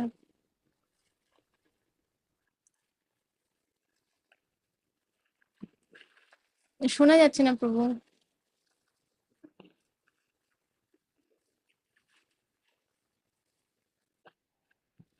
হরে কৃষ্ণ মাতাজি। হরে কৃষ্ণা। আমি গাজল থেকে, আমার নাম জনার্দন সরকার। জনার্দন ধন্যবাদ, প্রভু, প্রণাম মাতাজি। প্রণাম প্রভু। আর আপনি, আপনি কি নতুন, মানে এই যে ক্লাসটা অ্যাটেন্ড করছে, এটা কি আপনার ফার্স্ট টাইম, নাকি আপনি অলরেডি মানে ইসকনের মানে ইসকনের সাথে কানেক্টেড কোনোভাবে আছেন? আমি ইসকনের সঙ্গে যুক্ত আছি কিন্তু আমি খুব গ্রাম থেকে বিলং করি, যার জন্য আমি এই ভিডিও কলের ব্যাপারে এইসব কিছু জানি না মাতাজি। আমি জাস্ট দেখে দেখে শিখছি এরকম একটা ব্যাপার। ওকে, হ্যাঁ আমরা সবাই প্রভু জয় প্রভু, জয় প্রভুর জন্য আমি ক্লাসে এসে খুব আনন্দ পেয়েছি। আমার ভালো লাগছে যে আমি অনেক কিছু শিখতে পারলাম আজকে ক্লাসে। হরি বল। খুব ভালো প্রভু, আপনি জয় প্রভুর সাথে কানেক্টেড থাকবেন। আর জনার্দন প্রভু, হ্যাঁ হ্যাঁ। আচ্ছা ঠিক আছে, তাহলে আমি যেহেতু আপনি জয় প্রভুর সাথে কানেক্টেড, তাই জন্য আমি জয় প্রভুকে মানে বলবো যে আপনার অবধি যদি আলেখ্য পৌঁছে দেওয়া যায়, এই যে গুরু পরম্পরার আলেখ্য। আমার আছে মাতাজি, ও মাতাজি আছে আমার। ওকে, ওকে ওকে ঠিক আছে। আর আপনি কি কোনো গুরুদেবের ব্যাপারে মানে অলরেডি আপনার মাইন্ড বা হ্যাঁ, হার্টের আমি মধ্যে? গৌরাঙ্গ প্রেম স্বামী গুরু মহারাজের আর কি ওকে আসছি তো ঠিক না, ভেবে রেখেছি আর কি। ওকে ওকে ঠিক আছে ঠিক আছে। আর মাতাজি, আমি মোটামুটি 3 বছর থেকে প্রসাদ ভোজি, ভগবানকে ভোগ লাগিয়ে প্রসাদ পাই মাতাজি। আরে বল, খুব খুব ভালো প্রভু। ঠিক আছে, আমি এই নামগুলো এই জন্য আরো বেশি জানতে চাইছি, কারণ আমি প্রত্যেক দিন আপনাদের সবার জন্য প্রার্থনা করি। তো যখন নাম জানা থাকে, অনেক সময় হয়তো কেউ কিছু প্রবলেমে আছে আমরা তো জানি না, কিন্তু প্রার্থনার মাধ্যমে যেটা হয় যে এই প্রার্থনা জিনিসটা খুবই পাওয়ারফুল, খুব খুব পাওয়ারফুল। একটা ছোট প্রার্থনা যে আমাদের কত মানে বড় আহ মানে প্রবলেম থেকে যে বাঁচিয়ে আনতে পারে, সেটা আমাদের চিন্তা ধারণা নেই যতক্ষণ আমরা নিজেরা সেটা করছি না। আর এটার লাইভ এক্সাম্পল হচ্ছে অনেকজন এখানে পার্সোনালি অনেকজন এটা এক্সপিরিয়েন্স করেছে, যে তারা হয়তো আগে এরকম ভাবে প্রেয়ার করতো না। প্রার্থনা কিরকম হওয়া উচিত এটা নিয়ে একটা আমরা ক্লাস করবো, যে আমাদের প্রার্থনা কিরকম হওয়া উচিত, হাউ টু প্রে, কৃষ্ণার কাছে কি প্রার্থনা করব, বা তুলসী মায়ের কাছে কি প্রার্থনা করব। তো প্রভু, জনার্দন প্রভু, থ্যাংক ইউ। আমি ঠিক আছে, আপনার নামটা জেনে রাখলাম যাতে আমি আমার প্রার্থনার মধ্যে আপনার নাম দিয়ে প্রার্থনা করতে পারি। আর ঠিক ধন্যবাদ আছে, মাতাজি, আপনাকে অনেক অনেক ধন্যবাদ। হরে কৃষ্ণা, আপনাকে অনেক ধন্যবাদ প্রভু। আপনি ডিসপাইট আমি দেখতে পাচ্ছি আপনি আপনার কাজের জায়গায় আছেন, স্টিল আপনি ক্লাস শুনছেন, কাজ করছেন, এটা ইটসেলফ মানে আম, কি বলবো, এটা ইটসেলফ অনেক ইন্সপায়ারিং এখানে সবার জন্য, অনেকজনের জন্যই। তো তাই জন্য থ্যাংক ইউ প্রভু। ঠিক আছে, আমি তাহলে পরে মনিকা মাতাজিকে দেখি যে মাতাজি আছে কিনা। হরে কৃষ্ণ মাতাজি, দণ্ডবত প্রণাম। হরে কৃষ্ণ, প্রণাম। তো হরে কৃষ্ণ মাতাজি। হ্যাঁ হ্যাঁ আমি শুনতে পারছি। আমি বলছি যে মনিকা, তুমি কোথার থেকে? হুম, মাতাজি আমি মালদা থেকে, মালদার চাঁচলে বাড়ি। ও হ্যাঁ হ্যাঁ, মনে পড়েছে, তুমি হচ্ছে রচনার ফ্রেন্ড, রাইট রাইট রাইট। ঠিক হ্যাঁ, আছে। আর তুমি কি এটা কি মানে নিউ, তুমি জাস্ট প্রথম এই ক্লাসগুলো অ্যাটেন্ড করছো, নাকি এর আগে তুমি কখনো মন্দিরে গেছো বা কোনো এক্সপিরিয়েন্স আছে এরকম, নাকি এটা ফার্স্ট টাইম? মাতাজি এরকম আমি নিতাই সেবিনী মাতাজি ক্লাস অ্যাটেন্ড করি ওই সেই দামোদর মাসে। আর এখন হচ্ছে আপনার ক্লাসটা এখন অ্যাটেন্ড করছি। ও খুব ভালো। মানে লাইভ যেটা হয় দামোদর মাসে, যেটা ইয়েটা হয় সেটা নিতাই সেভেনী মাতাজির ইয়েস লাইভ। মাতাজি। ও ভেরি নাইস, খুব ভালো। ঠিক আছে। আর তোমার কাছে কি আলেখ্য আছে আমাদের গুরু পরম্পরার, শিলা প্রভুপাদ? উম আছে বলতে এখন বাড়িতে আছে, আমি তো এখন বাইরে আছি, তার জন্য কৃষ্ণ আর রাধার বিগ্রহ রয়েছে, আচ্ছা, মানে ওকে বিগ্রহের ছবি রয়েছে। ওকে ওকে, হ্যাঁ মানে দ্যাটস ফাইন। কিন্তু যদি যখনই সম্ভব হবে তুমি চেষ্টা করো এই যে গুরু পরম্পরার যে আলেখ্যটা সেটা নিজের কাছে রেখো। হ্যাঁ, কারণ যখন আমরা আচ্ছা মাতাজি। প্রার্থনা করব, এবার আমি বলি কেন আমি এই গুরু পরম্পরার কথা বলছি, কেন শিলা প্রভুপাদের আলেখ্য বা গুরু মহারাজের আলেখ্য এটা কেন ইম্পর্টেন্ট। কারণ যেরকম আমি যদি কথা বলতে চাই, আহ আমি ধরো কথা বলতে চাই রচনার সাথে, এবার আমি ফোন লাগালাম কুহেলিকে, কিন্তু আমি কথা বলতে চাই রচনার সাথে, তাহলে কি ব্যাপারটা হবে? কুহেলি রচনাকে চেনেই না হয়তো, তো আমার কথাটা তো রচনা অব্দি আর পৌঁছবে না, তাই না? তো সেরকমই যদি আমি প্রার্থনা করতে চাই, আর ডাইরেক্টলি আমি ভাবছি যে আমি মানে ডাইরেক্ট কৃষ্ণাকে প্রার্থনা করব, আর কৃষ্ণ আমার প্রার্থনা শুনে নেবে। ইয়েস, কৃষ্ণা প্রার্থনা শুনবে, কিন্তু এটা এটা রাইট ওয়ে না। কারণ কৃষ্ণা আমাদের কাছে গুরু পরম্পরাকে পাঠাচ্ছেন কিসের জন্য? শরণাগতি শেখাবার জন্য। যতক্ষণ একজন সারেন্ডার করতে পারছে না, গুরুর কাছে সারেন্ডার করতে পারছে না, ততক্ষণ সে কৃষ্ণার কাছেও সারেন্ডার করতে পারবে না। কারণ তার মধ্যে দৈন্য ভাব নেই। সে মনে করছে যে কৃষ্ণা তো ভগবান, আমি ডাইরেক্টলি কৃষ্ণার সাথে আমার ব্যাপারটা ডাইরেক্ট ডিলিং করব কৃষ্ণার সাথে।